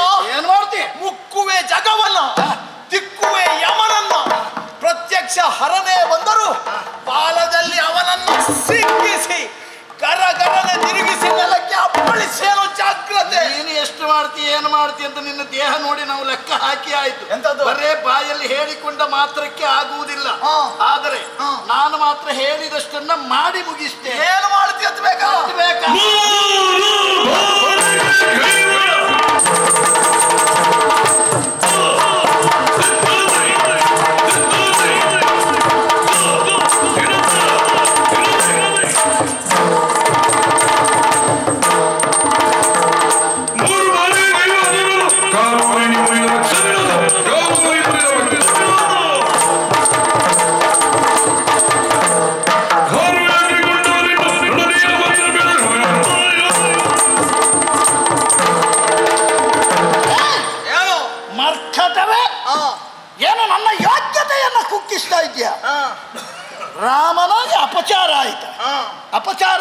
ಇರುವಾಗ, ಯಾವಾಗ ನಾವು ಹೇಳಿದಷ್ಟನ್ನ ಮಾಡದೇ ಇರುವಾಗ, ನಾನು ಹೇಳಿದಷ್ಟನ್ನ ಮಾಡ್ತೇನೆ ಅಂತ ಮೊದಲೇ ಹೇಳಿದ್ದೇನೆ. ಈಗಲಾದರೂ ನೋಡು, ಪಾರ್ಥನ ಯೋಗ್ಯತೆ ನೀನು ಕಣ್ಣಾರೆ ಕಾಣಬೇಕು ಅಂತಾದರೆ ನೀವು ನಿರ್ಮಿಸಿದ ಈ ಸೇತುವೆ ಅಲ್ಲ, ಬಾಣ ಮುಖದಲ್ಲಿ ಹೆಚ್ಚಿಗೆ ಅಲ್ಲ, 3 ಬಾಣದಲ್ಲಿ ಸೇತುವನ್ನು ನಿರ್ಮಿಸ್ತೇನೆ. ಎಷ್ಟೋ 3 ಸೇತುವೆ. ಏ ಅರ್ಜುನ, ಶರದಿ ಮೂಲೆ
ಇದು ಪ್ರತಿಜ್ಞಾಬದ್ಧವಾದಂತಹ ಮಾತು. ಹೌದಾ? 3 ಬಾಣದಲ್ಲಿ ಕಟ್ಟುತ್ತೇನೆ ಸೇತುವೆಯನ್ನ ಕಟ್ಟುತ್ತಿ. ಹೌದು. ಒಂದು ವೇಳೆ ಕಟ್ಟುವುದಕ್ಕೆ ಆಗದೇ ಇದ್ದಲ್ಲಿ, ಅಸಾಧ್ಯವಾಯಿತು ಅಂತಾದ್ರೆ ಅಗ್ನಿಕುಂಡವನ್ನ ರಚಿಸಿ ಆತ್ಮಾಹುತಿ ಮಾಡಿಕೊಡುತ್ತೇನೆ. ಧರ್ಮಕ್ಕೊಂದು ಬೂದಿ ಕೆಲಸ ತೆಗೆಯುವ ಕೆಲಸ ಆಯ್ತಲ್ಲ ನನಗೆ. ಬೂದಿಯ? ಹೌದು. ಯಾವುದ್ರ ಬೂದಿ? ನಿನ್ನದ್ದು. ಈಗ ನೀನು ತೀರ್ಮಾನ ಮಾಡಿ ಆಯ್ತಾ? ಈಗ ಹೌದು. ನಾನು ಕಟ್ಟುತ್ತೇನೆ ಎನ್ನುವ ವಿಶ್ವಾಸದಿಂದಲೇ ಆ ಪ್ರತಿಜ್ಞೆ ಮಾಡಿದ್ದ. ನಿನ್ನ ಹತ್ರ ಆಗುವುದಿಲ್ಲ ಎನ್ನುವ ಲೆಕ್ಕದಲ್ಲೇ ನನಗೆ ಬೂದಿ ತೆಗೆಯುವ ಕೆಲಸ ಬಂತು. ಅಯ್ಯೋ, ನಿನಗೆ ಅದು ಬಂದರೆ ಆಮೇಲೆ ಅಲ್ವಾ ಬರುವುದು. ಆದ್ರೆ ನಾನು ಇಷ್ಟನ್ನ ಮಾಡ್ತೇನೆ ಅಂತ ಪ್ರತಿಜ್ಞೆ ಮಾಡಿದ್ದೇನೆ. ಹಾಗಾದ್ರೆ ನನ್ನದ್ದು ಒಂದು ಪ್ರತಿಜ್ಞೆ ಉಂಟು. ಏನ್ ಹೇಳು? 3 ಬಾಣದಲ್ಲಿ ನೀನು ಸೇತುವೆಯನ್ನ ಕಟ್ತೀಯ. ಹೌದು. ಅದೇ 3 ಬಾಣದಲ್ಲಿ ನೀ ಕಟ್ಟಿದಂತಹ ಸೇತುವೆಯನ್ನ 3 ಬಾರಿಗೂ ನಾನು ಅದನ್ನ ಮೆಟ್ಟಿ ಪುಡಿ ಮಾಡುತ್ತೇನೆ. ಹೇಳಬಹುದಷ್ಟೇ. ಆದ್ರೆ ಒಂದು ವೇಳೆ ನಿನಗಾಗದೆ ಇದ್ದಲ್ಲಿ ಏನು ಅಂತ ಬೇಕು. ಈಗ ನಿನ್ನ ಹತ್ರ ಕಟ್ಲಿಕ್ಕೆ ಆಗದೆ ಹೋದ್ರೆ ನೀ ಅಗ್ನಿ ಪ್ರವೇಶ ಮಾಡುದು, ಸಾಯುವುದು. ಹೌದು. ನನ್ನ ಹತ್ರ ಸಾಯ್ಲಿಕ್ಕೆ ಆಗುದಿಲ್ಲ, ಯಾಕಂದ್ರೆ ನಾನು ಚಿರಂಜೀವಿ. ಗೊತ್ತು. ಹಾಗಾಗಿ ಬದಲಿ ವ್ಯವಸ್ಥೆ ಮಾಡ್ತೇನೆ, ಸಾವಿಗೆ ಸಮಾನವಾದ ವ್ಯವಸ್ಥೆ. ನೀನು ಸಾಯುವುದು, ಅಗ್ನಿ ಪ್ರವೇಶ ಮಾಡುವುದು. ನಾನೆಲ್ಲಿ ಆದರೂ ಸೋತೆ ಅಂತ ಆದ್ರೆ ರಾಮ ಬಂಟನಾದಂತಹ ನಾನು ಇನ್ನು ಮುಂದೆ ಪಾರ್ಥ ಬಂಟನಾಗಿ ಬದುಕ್ತೇನೆ. ಹಬ್ಬ, ಒಂದು ಧೈರ್ಯ ಆಯ್ತು. ತಿರುಗಾಟಕ್ಕೆ ಬಂದದ್ದಕ್ಕೆ ಸಾರ್ಥಕ ಆಯ್ತು. ನಮ್ಗೊಂದು ಸೇವೆಗೆ ಒಂದು ಜನ ಬೇಕಿತ್ತು. ಇದಡ್ಡಿಲ್ಲ. ಸ್ವಲ್ಪ ತಿನ್ನುವುದಕ್ಕೆ ಕೊಟ್ರೆ ಸರಿಯಾಗಿ ನಮ್ಮ ಸೇವೆ ಮಾಡಬಹುದು. ಓ, ನೀನು ಮಾಡ್ತೀಯಲ್ಲ, ಅದಕ್ಕೆ ತಯಾರಿ ಮೊದಲು ಮಾಡಿಕೊ. ಏನು? 3 ಬಾಣದಲ್ಲಿ ಸೇತುವೆ ಕಟ್ತೇನೆ ಅಂತ ಹೇಳಿ ನೋಡುವ. 1ನೇ ಬಾಣ ಪ್ರಯೋಗದಿಂದ ಒಂದು ಸೇತುವೆ ಆಗ್ತದೆ ನೋಡುವ.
ಮಾತಾಡ್ಲಿಕ್ಕಾದ್ರೂ ಉಂಟಾ?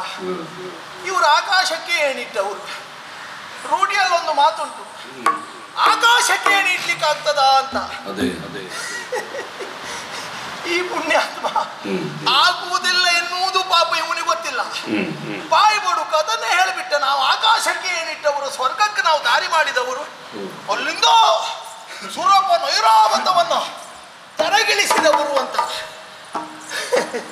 ಸ್ವರ್ಗಕ್ಕೆ ಏಣಿ ಮಾಡಲಿಕ್ಕೆ ಹೊರಟ ಈ ಪುಣ್ಯಾತ್ಮನಿಗೆ ಶರದಿಗೆ ಏಣಿ ಕಟ್ಟಲಿಕ್ಕೆ ಆಗುವುದಿಲ್ಲ. ಒಂದು 100 ಯೋಜನೆ ಏಣಿ ಕಟ್ಟಲಿಕ್ಕೆ ಆಗುವುದಿಲ್ಲ, ಸೇತುವೆ ಕಟ್ಟಲಿಕ್ಕೆ. ಹಾಗಾದ್ರೆ ಇವ ಬಾಯಲ್ಲಿಯೇ ಸೇತುವೆ ಕಟ್ಟದ್ದೇ ಹೊರತು ಬಾಣದಲ್ಲಿ ಸೇತುವೆ ಕಟ್ಟದ್ದಲ್ಲ. ಏನಯ್ಯ, ನಾವೆಲ್ಲ ಮಂಗಗಳು, ಕೈಲಾಗದೆ ಹೋದವರು, ನೀವೆಲ್ಲ ಹಾಗಲ್ವಲ್ಲ. ವೀರ ಕ್ಷತ್ರಿಯರು, ನುಡಿದಂತೆ ನಡೆಯುವವರು, ಮಾತನ್ನ ಮಾತಿಗೆ ಹೋಲಿಸಿ ಮಾತಿಗೆ ಹೋಲಿಸಿದವರು. ಮಾತಿಗೆ ತಪ್ಪುವುದು ಅಂತ ಹೇಳಿದ್ರೆ ಮಾತಿಗೆ ದ್ರೋಹ ಮಾಡಿದ ಹಾಗೆ. ಬಾಯಲ್ಲಿ ಕೊಚ್ಚಿಕೊಳ್ಳುವುದಲ್ಲ, ಕೈಯಲ್ಲಿಯೂ ತಮಗಾಗುತ್ತದೆ ಎನ್ನುವುದನ್ನು ಮಾಡಿ ತೋರಿಸಬೇಕು. ಕುಂತಿಯ ಹೆಸರನ್ನು ಹೇಳಿದೆಯಲ್ಲ, ಧರ್ಮಕ್ಕೆ ಆ ಪುಣ್ಯಾತ್ಮೆಯ ಮರ್ಯಾದೆಯನ್ನು ತೆಗೆದಿಯಲ್ಲ, ಬೇಕಿತ್ತ ನಿನಗೆಲ್ಲ ಇದು? ಆಡಿದ ಮಾತು ನುಡಿದಂತೆ ನಡೆಯಬೇಕಾದದ್ದು ನಿನ್ನ.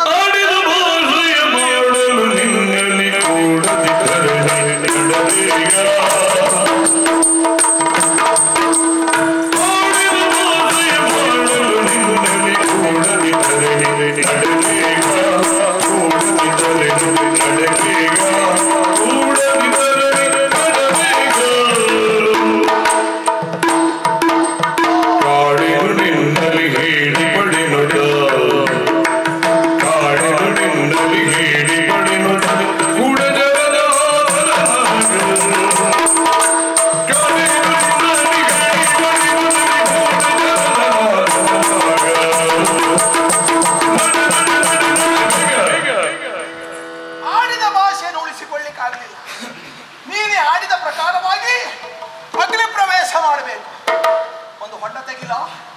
ತೆಗೆದ ಹೊಂಡಕ್ಕೆ ನಾನೇ ಬೆಂಕಿ ತಂದು ಹಾಕಲ? ನರಳಗಿಸುವಂತಹ ಅಗ್ನಿಗೆ ನೀನು ಪ್ರವೇಶ ಮಾಡುವುದನ್ನು ನಾನು ನೋಡ್ಲ? ಕಿಲ ಕಿಲ ಅಂತ ನಗಾಡ್ಲ? ಮನುಷ್ಯರಂತೆ ಮನುಷ್ಯರು ನೀವೆಲ್ಲ.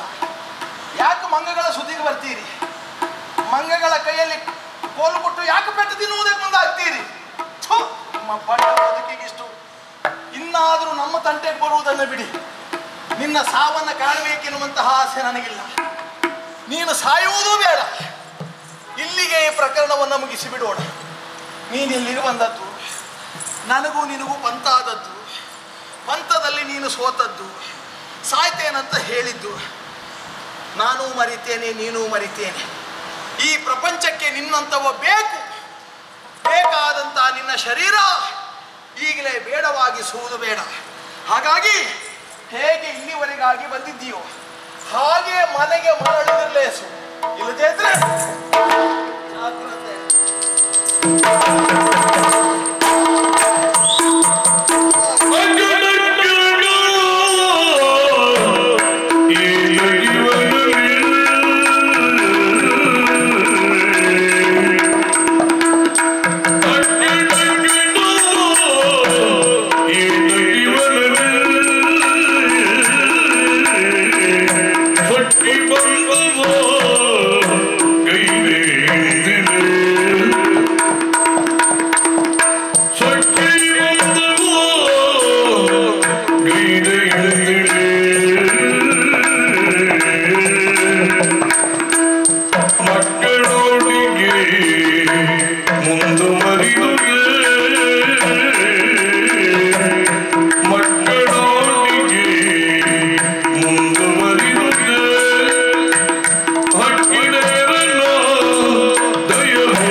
ಅವನನ್ನ ಕಡೆಗಳಿಸಿದೆ. ಅವನಿಂದ ಏನೂ ಆಗುವುದಿಲ್ಲ ಎಂದು ಭಾವಿಸಿ ನಾನಾಡಿದ ಮಾತೆನ್ನುವುದು ನನ್ನ ಅಹಂಕಾರದ ಪರಮಾವಧಿಯಾಯಿತು ಎನ್ನುವಷ್ಟರ ಮಟ್ಟಿಗೆ ಈ ಸ್ಥಿತಿಗೆ ಬಂದು ನಿಂತಿದ್ದೇನೆ. ಅಂದರೆ ಆಶ್ಚರ್ಯವೇ, ನಾನು ಮಾಡಿದ್ದು ಮಕ್ಕಳಾಟಿಕೆ ಆಯಿತು ಎಂದು ನಾನು ಭಾವಿಸ್ತೇನೆ. ಅಲ್ಲದೇ ಇದ್ದರೆ ಬಡಕಲು ದೇಹದವ ಎಂದು ಅವನಿಂದ ಏನೂ ಆಗದು ಎನ್ನುವ ಕಾರಣಕ್ಕೆ ಶರಮುಖದಿಂದ ನಾನು ಸೇತುವನ್ನು ಬಲಿತೇನೆ ಎಂದು ಹೇಳಿ 3 ಬಾರಿ ಬಲಿದ ಸೇತುವೆಯನ್ನು ನಿರಾಯಾಸವಾಗಿ ಕಾಲಿನಲ್ಲಿ ಮೆಟ್ಟಿ ಪುಡಿ ಮಾಡಿದ ಅಂತಾದರೆ ನಾನು ಮಾಡಿದ ಶಪಥ ಏನು? ಹಾಗೆ ಮುರಿದದ್ದೇ ಆದರೆ ಅಗ್ನಿಕುಂಡ ರಚಿಸಿ ನಾನು ಆತ್ಮಾಹುತಿ ಮಾಡಿಕೊಳ್ಳುತ್ತೇನೆ ಎಂದು ಆಡಿದಂತೆ ನಡೆದುಕೊಳ್ಳದೇ ಇದ್ದರೆ ಭಾಷಾದ್ರೋಹಿಯಾಗುತ್ತೇನೆ. ಕ್ಷಾತ್ರಿಯವನಾಗಿ ಹುಟ್ಟಿದ್ದಕ್ಕೆ ಬೆಲೆ ಏನಿದೆ? ಹಾಗಿದ್ರೆ ಇಂತಹ ಪ್ರಕರಣ ನಡೆಯಿತು ಎಂದಾಗ ನಾನು ಗ್ರಹಿಸುವುದು ಮತ್ತೇನಲ್ಲ, ಯಾಕೆ ದೇವಾ ಇದುವರೆಗೂ ನಮ್ಮನ್ನು ರಕ್ಷಿಸಿಕೊಂಡು ಬಂದವ ಆ ಹಕ್ಕಿದೇವ, ಆ ಶ್ರೀಹರಿ ನನ್ನತ್ತ ಕರುಣೆಯನ್ನು ತೋರಲಿಲ್ವಿ? ಆದರೆ ನುಡಿದಂತೆ ನಡೆದುಕೊಳ್ಳದೇ ಇದ್ದರೆ ಕ್ಷಾತ್ರ ಧರ್ಮಕ್ಕೆ ಮನತನಕ್ಕೆ ವಿರೋಧವೇ. ನಾನು ನುಡಿದಂತೆ ನಡೆದುಕೊಳ್ಳಲೇಬೇಕು. ಅಗ್ನಿಕುಂಡವನ್ನು ರಚಿಸಿ ಅದರಲ್ಲಿ ನನ್ನ ಆತ್ಮಾಹುತಿ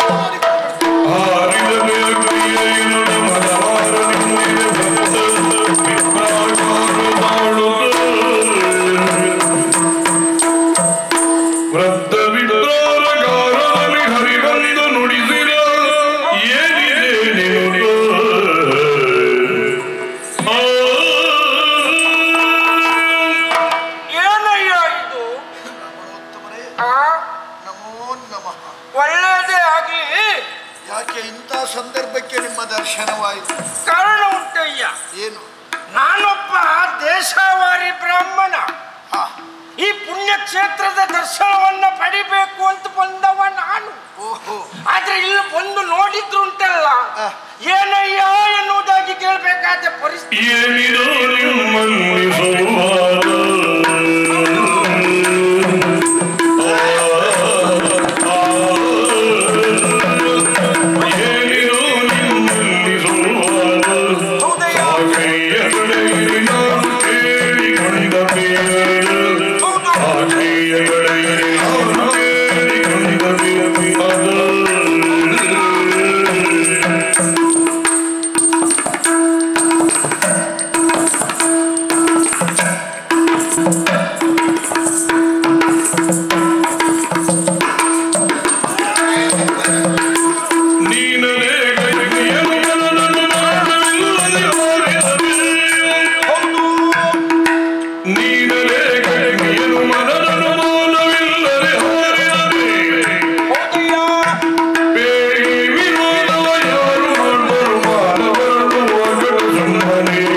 ಏನಾಯ್ತು?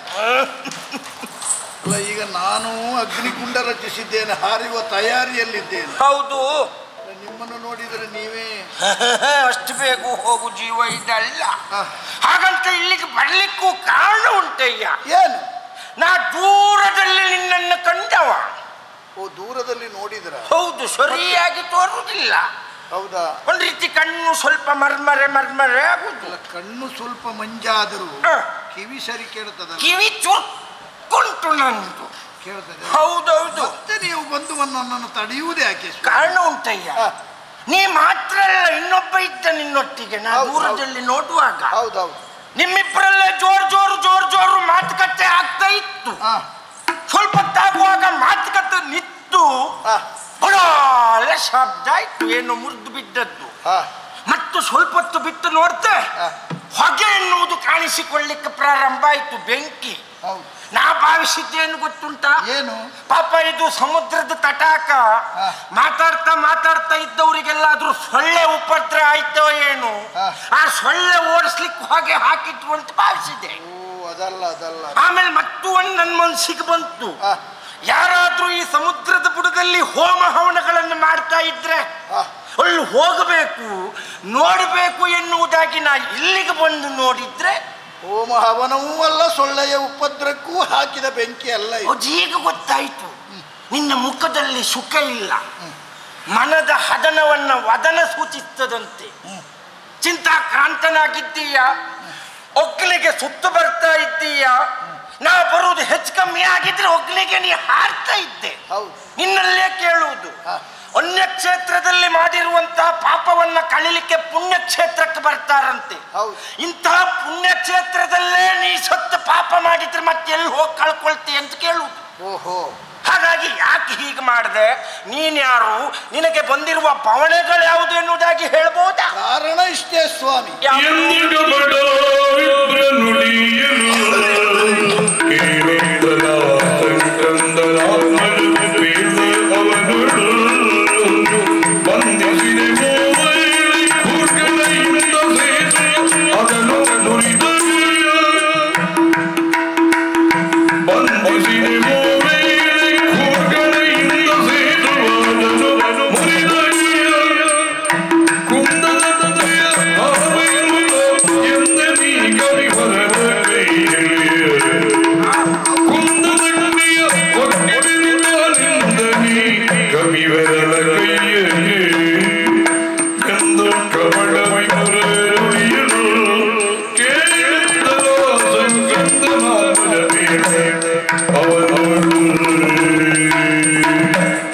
ವಿಪ್ರೋತ್ತಮರೇ, ನೀವು ಕೇಳುವುದರಲ್ಲಿ ಒಂದು ಅರ್ಥ ಇದೆ.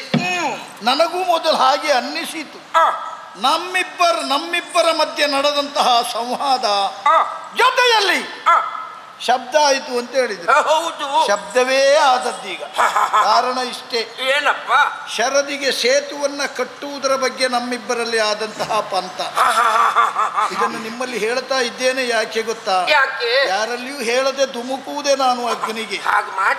ಆದ್ರೆ ಪಾರ್ಥ ಇಂದಲ್ಲಿ ಅಗ್ನಿಗಾಹುತಿಯಾದ ಎನ್ನುವ ಸಮಾಜ ಪಾರ್ಥ ಯಾಕೆ ಸತ್ತ ಅಂತ ಕೇಳಿದ್ರೆ ಹೇಳುವುದಕ್ಕೊಂದು ಜನ ಬೇಕಲ್ಲ. ಇದು ಮೂರು ಲೋಕದ ಗಂಡು ಪಾರ್ಥ.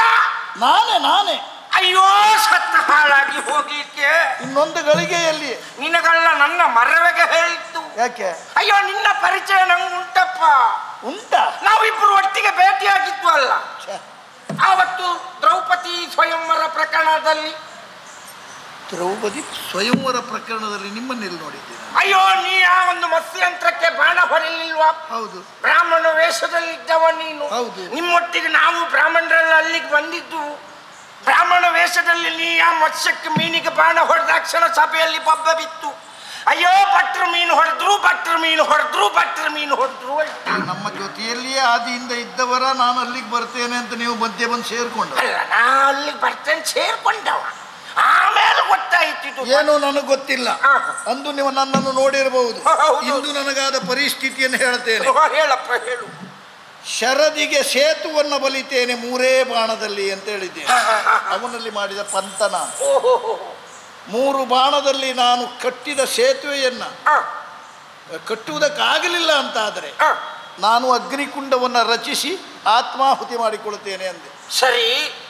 ಅವ ಪ್ರತಿಜ್ಞೆ ಮಾಡಿದ, ನೀನು ಕಟ್ಟಿದ ಸೇತುವನ್ನು ನಾನು ಮುರಿಯದೇ ಇದ್ದರೆ ನಾನು ನಿನ್ನ ದಾಸನಾಗಿ ಬದುಕುತ್ತೇನೆ. ಹಾಗೆ 3 ಬಾರಿಯಲ್ಲಿ ಸೇತುವೆ ಕಟ್ಟಿದೆ ನಾನು. ಹಾಗಾಗಿ ಈಗ ನೀನು ನಿರಾಯಾಸವಾಗಿ ಅದನ್ನು ಮುರಿದೇ ಬಿಟ್ಟವ.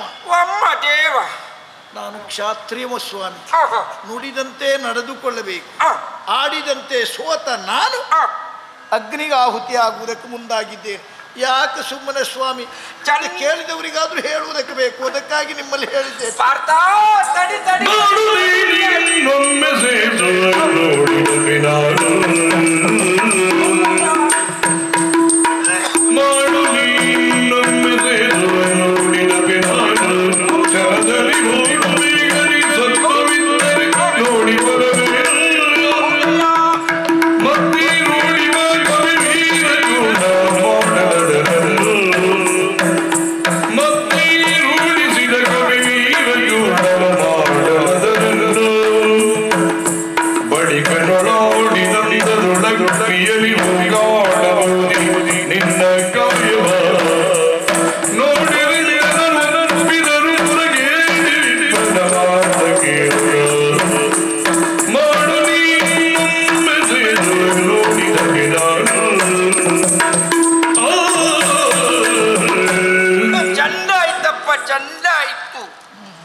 ಸೇತುವೆ ಕಟ್ಟುವುದು, ಸೇತುವೆ ಮುರಿಯುವುದ 3 ಬಾರಿ.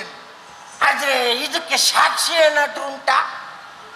ಸಾಕ್ಷಿ ಏನಿಲ್ಲ. ಅವ ನಾನು ಹೇಳಿದ್ದು ಅವ ಮುರಿದ. ಸ್ವಲ್ಪ ತಾಳು, ಅವನನ್ನು ಕರ್ಸು. ನೀನು ಅವ ಕರೆದ್ರೆ ಬರುವುದಿಲ್ಲ, ನೀವು ಕರೆದ್ರೆ ಬರ್ತೀವಿ. ನೀನು ಹನುಮಂತ ಒಳ್ಳೆಯದಾಗಿ.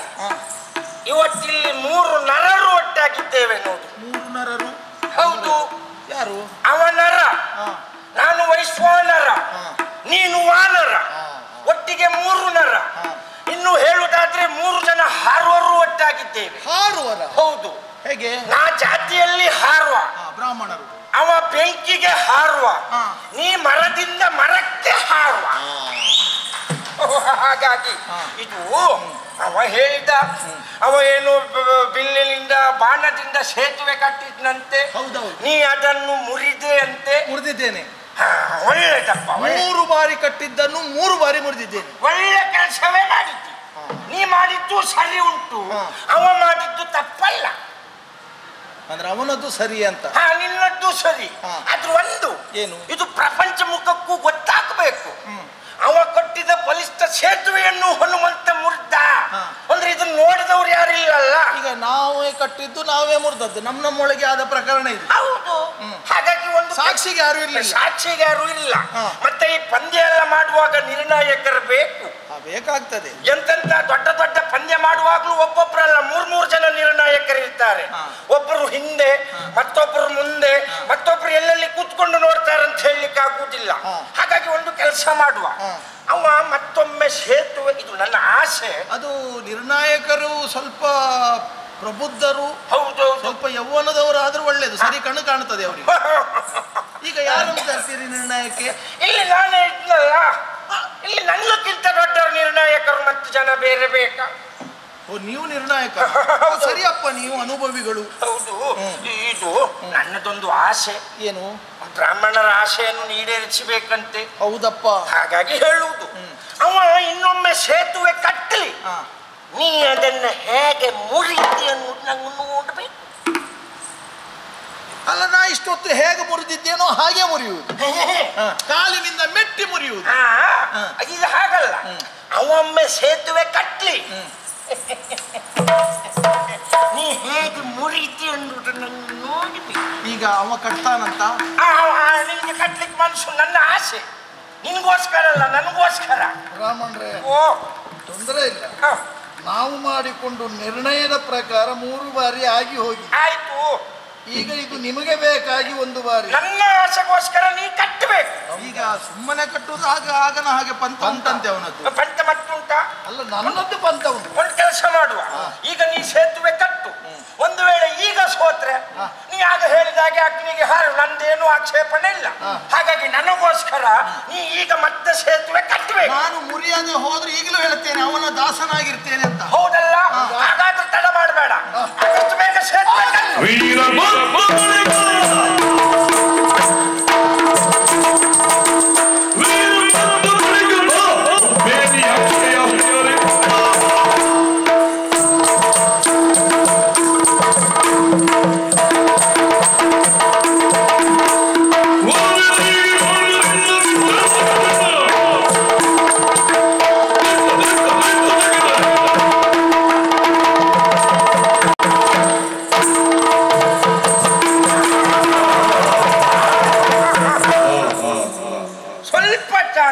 ತಾಳ್ಲಿಕ್ಕೆ ನಾವು ಮುರಿಬೇಕಲ್ಲ? ಮುರಿಬೇಕು. ಅದು ಒಂದುಂಟು. ಏನು? ಅದು ಈಗೀಗ ಕಟ್ಟುವ ಎಲ್ಲಾ ಸೇತುವೆಗಳು ಉತ್ತಮ ಗುಣಮಟ್ಟದ್ದಂತ ಹೇಳಲಿಕ್ಕಾಗುವುದಿಲ್ಲ. ಕರ್ಮ ತೀರು ಹೋಗ್ಲಿಕ್ಕೆ 2 ಮಳೆ ಬಿದ್ದಿರೋದು ಯಾವ್ಯಾವ್ದು ಎಲ್ಲೆಲ್ಲಿ ಮುರಿದು ಹೋಗ್ತದಂತೂ ಹೇಳಲಿಕ್ಕಾಗುವುದಿಲ್ಲ. ಒಂದು ಕೆಲಸ ಮಾಡುವ, ಅವ ಕಟ್ಟಿರುವ ಸೇತುವೆಯನ್ನು ನಾನೊಮ್ಮೆ ನಡ್ಕೊಂಡು ಹೋಗಿ ಪರೀಕ್ಷೆ ಮಾಡ್ತೇನೆ. ಎಲ್ಲಿವರೆಗೆ ಹೋಗ್ತೀರಿ? ಅವ ಎಲ್ಲಿವರೆಗೆ ಪೂರ್ಣವಾಗಿ ಕಟ್ಟಿದ್ನಾ ಇಲ್ಲ ಅರ್ಧಕ್ಕೆ ಬಿಟ್ಟಿದ್ನಾ?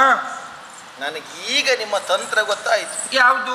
ನಿಮಗೆ ಇಲ್ಲಿಂದ ಆಚೆಗೆ ಹೋಗುವುದಕ್ಕೊಂದು ವ್ಯವಸ್ಥೆ ಬೇಕಿತ್ತು. ಹೋಗ್ಲಿಕ್ಕೆ ಸುಮ್ಮನೆ ಯಾರ ಹತ್ರ ಸೇತುವೆ ಕಟ್ಲಿಕ್ಕೆ ಹೇಳಿ ನೀವು ವಶಲ ನೆಂಟರ ಮನೆ ಹೋಗುವ ಯೋಚನೆಯಲ್ಲಿ ಇದ್ದೀರಿ ಅಲ್ಲ? ಹನುಮ, ಹೋಗ್ಲಿಕ್ಕೆ ಮನಸ್ಸುಂಟು, ದಾರಿ ಮಾಡಿ ಕೊಡಬೇಕಷ್ಟೇ. ಅಂದ್ರೆ ನಂಗೆ ಮನಸ್ಸುಂಟು, ನೀ ದಾರಿ ಮಾಡಿ ಕೊಟ್ರೆ ಆಯ್ತು. ಹೆದರಿದ್ರೆ ಹೋಯ್ತು. ಸಮುದ್ರದ ಮಧ್ಯ ಕರ್ಕೊಂಡು ಹೋಗ್ತದೆ ಸೇತುವೆ, ಹೆದರ್ಕೊಳ್ಳಿಕ್ಕಿಲ್ಲ. ಹಾಗಂತ ನಂಗೆ ಹೆದರಿಕೆ ಇಲ್ಲ. ನಾ ಅಲ್ಲಿವರೆಗೆ ಹೋಗ್ತೇನೆ, ಆ ಕಡೆ ಹೋಗಿ ಅಂತ ಒಂದು ಕೂಗ್ತೇನೆ. ಹೋಗಿ ಮುಟ್ಟಿದ್ದೀರಿ ಅನ್ನುವುದಕ್ಕೆ ಸಾಕ್ಷಿ. ಹೌದೌದು.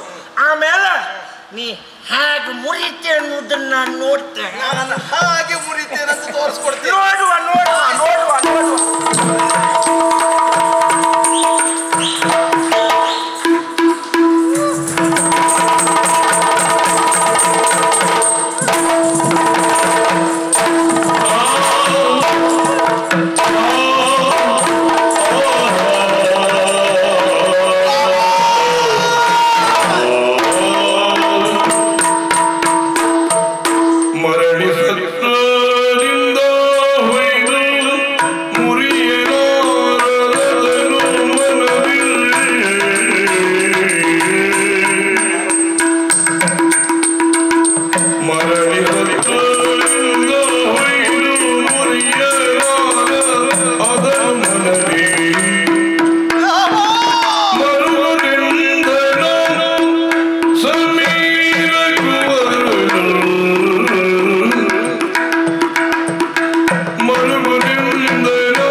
ಮೊದಲೇ ಆಡಿದ್ದೇನೆ.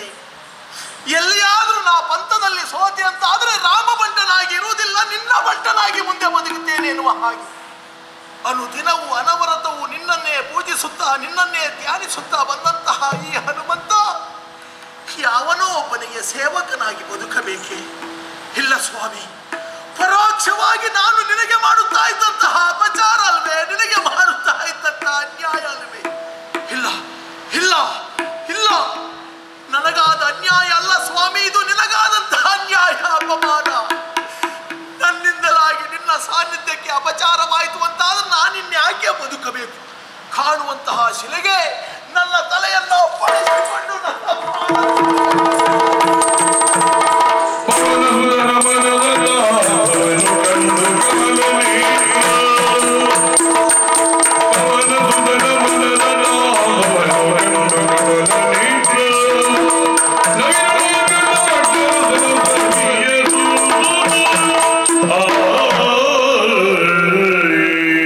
ಭಯಪಡಬೇಡ ಹನುಮ, ಭಯಪಡಬೇಡ, ಧೈರ್ಯ ತಾಳು ಸ್ವಾಮಿ.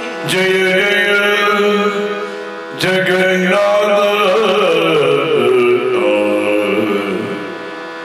ಜಯ ಜಯ ಜಗನ್ನಾಥ, ಜಾನಕಿ ಸುಪ್ರೀತ ಜಯ ಕುಲಾಧ್ಯಕ್ಷ, ರಾಕ್ಷಸ ಕುಲ ವಿವಕ್ಷ, ಜಯ ಜಯ ಸುರವರೀಶ, ಸೂರ್ಯಸುರ ಸಂಚಾರ, ಜಯ ಘನಶ್ಯಾಮ ರಾಮ, ಜಯ ಘನಶ್ಯಾಮ ರಾಮ ರಾಮ,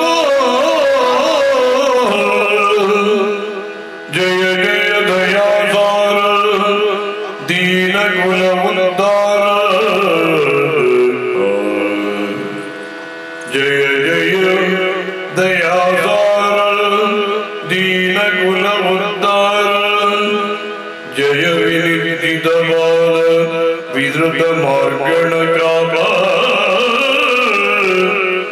ಜಯ ವಿನಿರ್ದಿತವಾದ ವಿಧೃತ ಮಾರ್ಗಣ ಕಾಮ, ಜಯ ಜಯ ಚಿದಾಭಾಸ ಚಿನ್ಮಯ ಚಿದಾಕಾಶ, ಜಯ ಜಯ ಚಿದಾಭಾಸ ಚಿನ್ಮಯ ಚಿದಾಕಾಶ, ಜಯದಿಂದನ ಹನುಮ.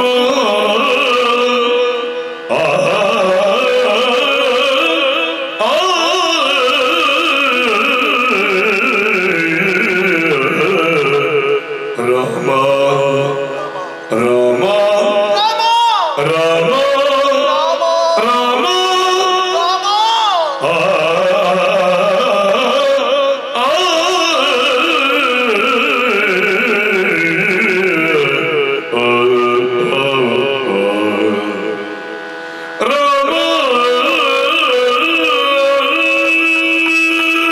ರಾಮಾಯ ರಾಮಭದ್ರಾಯ ರಾಮಚಂದ್ರಾಯ ವೇದಸೇ ರಘುನಾಥಾಯ ನಾಥಾಯ ಸೀತಾಯ ಪತಿಯೇ ನಮಃ. ಜಯ ಜಯ ಜಯ ಜಯ ಜಯ ಜಯ ಜಯ.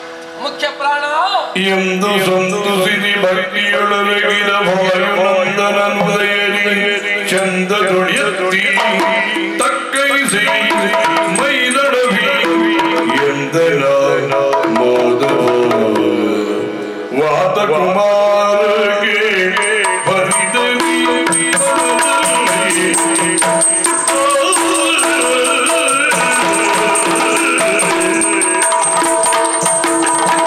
ವಾದ ಕುಮಾರಗೆ ಭರಿದವಿ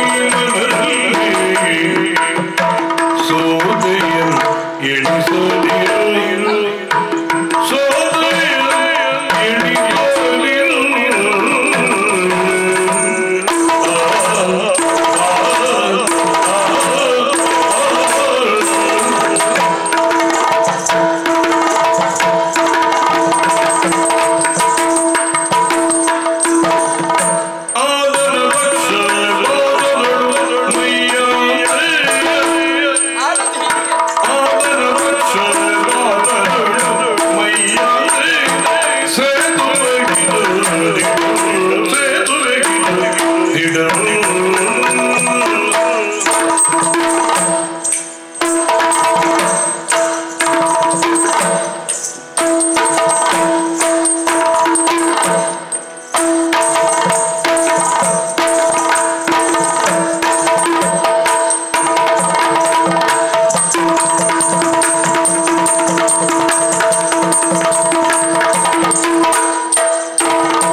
ಸತ್ಯಪ್ರಾಣ ರಾಮ ಪರಿತಪಿಸುತ್ತಾ ಇದ್ದಿ, ಹಾ ಸಾವಿಗಾಗಿ ಮುಂದಾಗುತ್ತಾ ಇದ್ದಿ. ಹಾ ಚಿರಂಜೀವಿ ನೀನು, ನಿನಗೆ ಸಾವು ಬಾಧಿಸುವುದಕ್ಕೆ ಸಾಧ್ಯವೇ, ಆದರೆ ನೋವು ಬಾಧಿಸುವುದಿಲ್ಲ ಅಂತಲ್ಲ. ಹಾ ಹನುಮ, ಸ್ವಾಮಿ ನಿನ್ನ ಅಳಲು ನನಗೆ ಅರ್ಥವಾಗುತ್ತದೆ.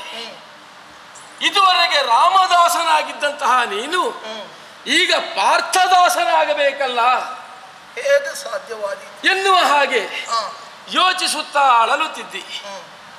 ಅದು ಸಹಜವೇ. ವಜ್ರ ಶರೀರಿಯು, ಪರಮ ಜ್ಞಾನಿಯು, ಜೊತೆಯಲ್ಲಿ ರೋಮ ರೋಮದಲ್ಲಿಯೂ ನನ್ನ ನಾಮಬಲವನ್ನು ಹೊಂದಿದವನೇನು. ಅಂತಹ ನಿನಗೆ ಸೋಲಾಗುವುದಕ್ಕೆ ಸಾಧ್ಯವೇ? ಆಯಿತಲ್ಲ ಈ ಸೇತು ಬಂದರದ ಕಥೆಯಲ್ಲಿ. ಹನುಮ ಸ್ವಾಮಿ, ಇದಕ್ಕೆ ಕಾರಣ ನಾನೇ ಇದ್ದೇನೆ.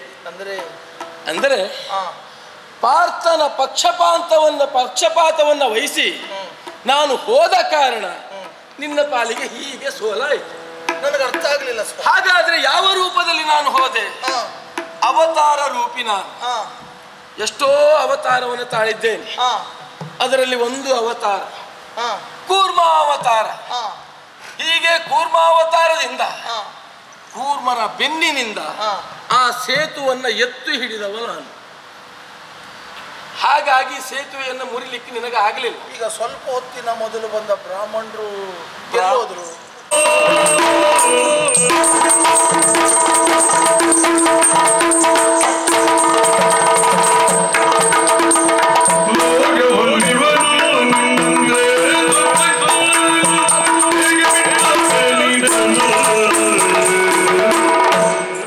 ಯಾಕೆ ದೇವರು ಪಕ್ಷವನ್ನು ಬದಲು ಮಾಡ್ತಾ ಇದ್ದಾನಲ್ಲ ಎನ್ನುವಂತಹ ಯೋಚನೆಗೆ ನೀನು ಹೋದವ. ನನ್ನ ಸಂಘ ಸಹವಾಸ ಸಾಕಾಗಿ ಹೋಯ್ತೆ. ಖಂಡಿತ ಇಲ್ಲ, ಹಾಗೆ ತಿಳಿಯಬೇಡ. ಒಮ್ಮೆ ನೀನು ಯೋಚನೆ ಮಾಡು. ತ್ರೇತೆಯಲ್ಲಿ ರಾಮನಾಗಿ ಕಂಗೊಳಿಸಿದವ ನಾನು, ರಾಜಾರಾಮನಾಗಿ, ಲೋಕಾಭಿರಾಮನಾಗಿ, ಏಕಪತ್ನಿ ವ್ರತಸ್ಥನಾಗಿ ಕಾಣಿಸಿಕೊಂಡವ ನಾನು. ಆದರೆ ಇದು ತ್ರೇತೆಯಲ್ಲ, ಯುಗವೇ ಬದಲಾಗಿದೆ. ಅಂದ್ರೆ ಇದು ದ್ವಾಪರ. ಈ ದ್ವಾಪರದಲ್ಲಿ ವಸುದೇವ ದೇವಕಿಯರ ಅಷ್ಟಮ ಗರ್ಭ ಸಂಜಾತನಾಗಿ ಕೃಷ್ಣ ಎನ್ನುವಂತಹ ಅಭಿಧಾನದಿಂದ ಲೋಕದಲ್ಲಿ ಕಾಣಿಸಿಕೊಂಡವ ನಾನು. ಅಷ್ಟು ಮಾತ್ರ ಅಲ್ಲ, ದುಷ್ಟರನ್ನ ಸಂಹರಿಸುತ್ತಾ ಶಿಷ್ಟರನ್ನ ಪಾಲಿಸುವಲ್ಲಿ ಮುಂದುವರಿಯುತ್ತಾ ಇದ್ದೇನೆ. ಈ ನನ್ನ ಕಾರ್ಯಕ್ಕೆ ಸರಿಯಾಗಿ ನಾನು ಬಳಸಿಕೊಳ್ಳಬೇಕು ಯಾರನ್ನ? ಸದ್ಧರ್ಮಿಗಳಾದಂತಹ ಪಾಂಡವರನ್ನೇ ಕೈಯ ಆಯುಧವನ್ನಾಗಿ ಮಾಡಿಕೊಂಡು ಲೋಕದಲ್ಲಿ ಧರ್ಮ ನಶಿಸ್ತಾ ಇದೆ. ಆ ಧರ್ಮವನ್ನ ಪಾಲಿಸಬೇಕು, ಧರ್ಮವನ್ನ ಉಳಿಸಬೇಕು, ದುಷ್ಟರನ್ನ ಶಿಕ್ಷಿಸಬೇಕು ಎನ್ನುವ ಕಾರಣಕ್ಕಾಗಿ ನಾನು ಹೀಗೆ ಪಾರ್ಥನನ್ನ ಸೇರಬೇಕಾಯಿತು. ಯಾಕೆ ಬಲ್ಲೆಯ? ಆ ಪಾರ್ಥ ಕೃಷ್ಣನಾದಂತಹ ನನಗೆ ಭಾವನಾದರು.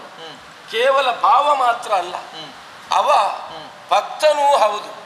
ಹೇಗೆ ನೀನು ತ್ರೇತೆಯಲ್ಲಿ ನನ್ನ ಸದ್ಭಕ್ತನಾಗಿದ್ದೀಯೋ, ದ್ವಾಪರದಲ್ಲಿ ನನ್ನ ಸದ್ಭಕ್ತನಾಗಿದ್ದಾನೆ ಈ ಮಧ್ಯಮ ಪಾಂಡವಿ. ಅವನಿಂದಲೇ ಅಲ್ಲ, ಅವನನ್ನ ಜೊತೆಗೂಡಿಸಿಕೊಂಡು ಲೋಕದಲ್ಲಿ ಧರ್ಮ ರಕ್ಷಣೆಗೆ ನಾನು ಮುಂದಾಗಿ ನಿಂತವ.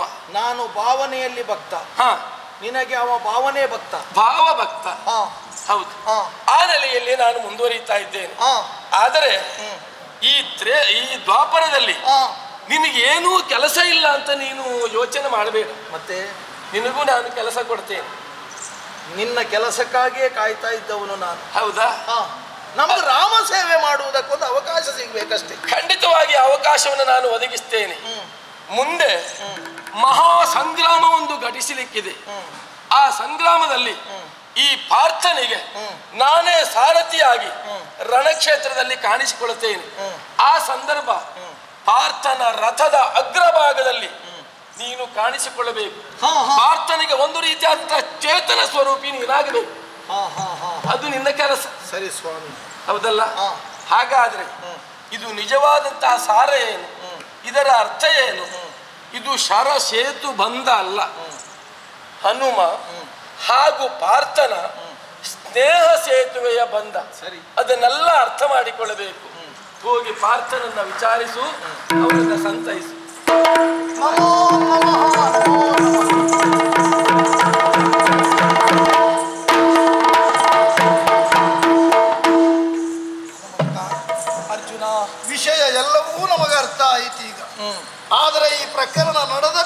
ಎನ್ನುವುದೆಲ್ಲವನ್ನೂ ದೇವನ ಬಾಯಿಂದಲೇ ನೀನು ಕೇಳಿ.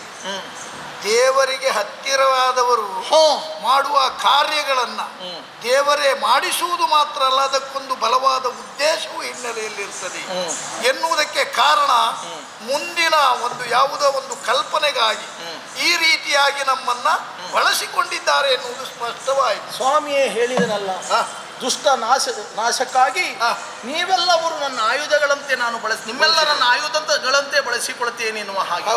ಹಾಗಾದ್ರೆ ನಮ್ಮಿಬ್ಬರ ನಡುವೆ ದ್ವೇಷ ಅಲ್ಲ, ಖಂಡಿತ ಸ್ನೇಹ ಬಂಧ ಎನ್ನುವುದು ಏರ್ಪಟ್ಟಿದೆ. ಇಲ್ಲದೇ ಇದ್ರೆ ನಾ ಇಲ್ಲಿ ಇರ್ಲಿಕ್ಕುಂಟ, ಖಂಡಿತ ನೀನು ತೀರ್ಥಯಾತ್ರೆಗಾಗಿ ಇಲ್ಲಿಗೆ ಬರ್ಲಿಕ್ಕುಂಟ. ಹಾಗಾದ್ರೆ ಈ ಪ್ರದೇಶದಲ್ಲಿ ನಾವಿಬ್ಬರು ಸೇರ್ತೇವಂತಾದ್ರೆ ಅದಕ್ಕೆ ದೈವಿ ಸಂಕಲ್ಪ ಅಲ್ಲದೆ ಇನ್ನೇನು ಹೇಳು. ಸ್ವಾಮಿಯೇ ಸೂಚಿಸಿದ ಹಾಗೆ ಮುಂದೊಂದು ದಿವಸ ನಡೆಯುವಂತಹ ಮಹಾ ಸಂಗ್ರಾಮಕ್ಕೆ ನಿನಗೆ ಸಹಾಯಕನಾಗಿ ನಾನು ಬರಬೇಕಂತೆ. ನಿನ್ನ ಧ್ವಜದ ಅಗ್ರಸ್ಥಾನದಲ್ಲಿ ನಾನು ಕುಳಿತು ನಿನ್ನ ವಿಜಯಕ್ಕಾಗಿ ಸದಾ ಕಾಲಕ್ಕೂ ಪ್ರಯತ್ನ ಪಡ್ತೇನೆ. ಇನ್ನು ಮುಂದೆ ಪಾರ್ಥನಿಗೆ ಈ ಕಪಿಯೇ ಕೇತನನಾಗಿರ್ತಾನೆ. ಆಗಲಿ, ಮುಂದೆ ಕಪಿ ಕೇತನನಾಗು. ಲೋಕಕ್ಕೆ ಮಂಗಲವಾಗಲಿ. ಸರ್ವೇ ಶ್ರೀಯುತ MP ಶ್ರೀನಾಥ್ ಅವರು ದಯಮಾಡಿ ವೇದಿಕೆಗೆ ಆಗಮಿಸಬೇಕು. ಅಂತೆಯೇ ಈ ಕಾರ್ಯಕ್ರಮದ ಯಕ್ಷಗಾನ ಕಾರ್ಯಕ್ರಮದ ಸಂಘಟಕರಾದ ಶ್ರೀಯುತ ಜನಾರ್ದನ ಹಂದೆ ಹಾಗೆ ಅವರಿಗೆ ಸಹಕಾರವನ್ನು ನೀಡಿರುವ ಶ್ರೀಯುತ ಡಾಕ್ಟರ್ ರವೀಶ್ ತುಂಗ ಅವರು ವೇದಿಕೆಗೆ ಆಗಮಿಸಬೇಕಾಗಿ ಕೇಳಿಕೊಳ್ತಾ ಇದ್ದೇವೆ. ರಾಜ್ಯೋತ್ಸವ ಪ್ರಶಸ್ತಿಯನ್ನು ಸ್ವೀಕರಿಸಿ ಬಂದಿರುವ ಸಾಂಪ್ರದಾಯಿಕ ಶೈಲಿಯ ಹಿರಿಯ ಯಕ್ಷಗಾನ ಕಲಾವಿದ ಕೋಟಾ ಸುರೇಶ್ ಬಂಗೇರ, ಬಡಗುತಿಟ್ಟಿನ ಪುರುಷ ವೇಷಗಳ ಪಾರಂಪರಿಕ ಸೊಗಸು ಮೈತುಂಬಿಕೊಂಡ ಸುರೇಶ್ ಅವರ ಪರಿಶುದ್ಧವಾದ ನೃತ್ಯಾಭಿನಯ ವೈಖರಿ, ಆಕರ್ಷಕ ಆಳಂಗ, ಪ್ರಗಲ್ಭ ಪಾಂಡಿತ್ಯ, ನಿರರ್ಗಳ ವಾಗ್ಝರಿ, ರಂಗಸ್ಥಳಕ್ಕೆ ಪ್ರಾಣಶಕ್ತಿ. ಸುಧನ್ವ, ಬಬ್ರುವಾಹನ, ಪುಷ್ಕಳ, ಕೃಷ್ಣ ಹೀಗೆ ಇವರು ಪಾತ್ರಗಳಲ್ಲಿ ಬಂದಾಗ ಆ ವ್ಯಕ್ತಿತ್ವವೇ ರಂಗಕ್ಕೆ ತರುವಂತಹ ದಶಾವತಾರಿ ಕಲಾವಿದ. ರಾಜ್ಯೋತ್ಸವ ಪ್ರಶಸ್ತಿಗೆ ಅಭಿನಂದನೆಗಳು, ಇನ್ನೊಮ್ಮೆ ಅಭಿವಂದನೆಗಳನ್ನು ಸಲ್ಲಿಸ್ತಾ ಇದ್ದೇವೆ. ಶಿಷ್ಯರಾದ ಗಾನಗಂಧರ್ವ ರಸರಾಗ ಚಕ್ರವರ್ತಿ ಬಿರುದಾಂಕಿತ ಶ್ರೀಯುತ ರಾಘವೇಂದ್ರ ಮಯ್ಯರು ಪುರಾಣ ಪ್ರಸಂಗವಿರಲಿ, ನವೀನ ಕಥಾನಕಗಳಿರಲಿ ನಿರ್ದೇಶಿಸಿ ಪ್ರದರ್ಶನ ನೀಡುವಲ್ಲಿ ಅಗ್ರಮಾನ್ಯ ಭಾಗವತರು. ಮಯ್ಯ ಯಕ್ಷಬಳಗ ಹಾಲಾಡಿಯ ಸ್ಥಾಪಕಾಧ್ಯಕ್ಷರಾಗಿರುವ ಇವರು ಅದ್ಭುತ ಸಂಘಟಕರು, ಕಲಾವಿದರಿಗೆ ಆಪ್ತ ಮಾರ್ಗದರ್ಶಕರು. ಪ್ರಸ್ತುತ ಶ್ರೀಯುತ ಅಮೃತೇಶ್ವರಿ ಮೇಳ ಕೋಟ ಇದರ ಪ್ರಧಾನ ಭಾಗವತರಾಗಿರುವ ಶ್ರೀಯುತ ರಾಘವೇಂದ್ರ ಮಯ್ಯರಿಗೆ ಅಭಿನಂದನೆಗಳು. ಹಾಗೆ ಇಂದು ಮದ್ದಳೆಯಲ್ಲಿ ಸಹಕರಿಸಿರುವ ಕಲಾವಿದರು ಶ್ರೀಯುತ ರಾಘವೇಂದ್ರ ಹೆಗಡೆ, ಹಾಗೆ ಚಂಡೆಯಲ್ಲಿ ಸಹಕರಿಸಿರುವವರು ಶ್ರೀಯುತ ಕೋಟ ಶಿವಾನಂದ, ಇವರಿಗೂ ಕೂಡ ಉತ್ತರೀಯದ ಗೌರವ. ಹನುಮಂತನಾಗಿ ನಮ್ಮನ್ನು ಒಂದು ಬೇರೆ ಲೋಕಕ್ಕೆ ಕೊಂಡೊಯ್ಯುತ್ತಿರುವ ಕಲಾವಿದರು ಶ್ರೀಯುತ ಪ್ರಸನ್ನ ಶೆಟ್ಟಿಗಾರ್, ಅವರಿಗೂ ಕೂಡ ವಂದನೆಗಳು. ಬ್ರಾಹ್ಮಣನ ವೇಷದಲ್ಲಿ ಎಂದಿನಂತೆ ಇಂದು ಹೊಸತನವನ್ನು ತುಂಬಿರುವ ಶ್ರೀಯುತ ಕಾರ್ತಿಕ ಪಾಂಡೇಶ್ವರ ದಯಮಾಡಿ ವೇದಿಕೆಗೆ ಬರಬೇಕು. ಹಾಗೆ ರಾಮರೂಪಿಯಲ್ಲಿ ಬಂದಿರುವಂತಹ ಶ್ರೀಯುತ ಮಾಧವ ನಾಗೂರು ಕೂಡ ವೇದಿಕೆಗೆ ಆಗಮಿಸಬೇಕು, ನಮ್ಮ ಗೌರವವನ್ನು ಸ್ವೀಕರಿಸಬೇಕಾಗಿ ಕೇಳಿಕೊಳ್ತಾ ಇದ್ದೇವೆ.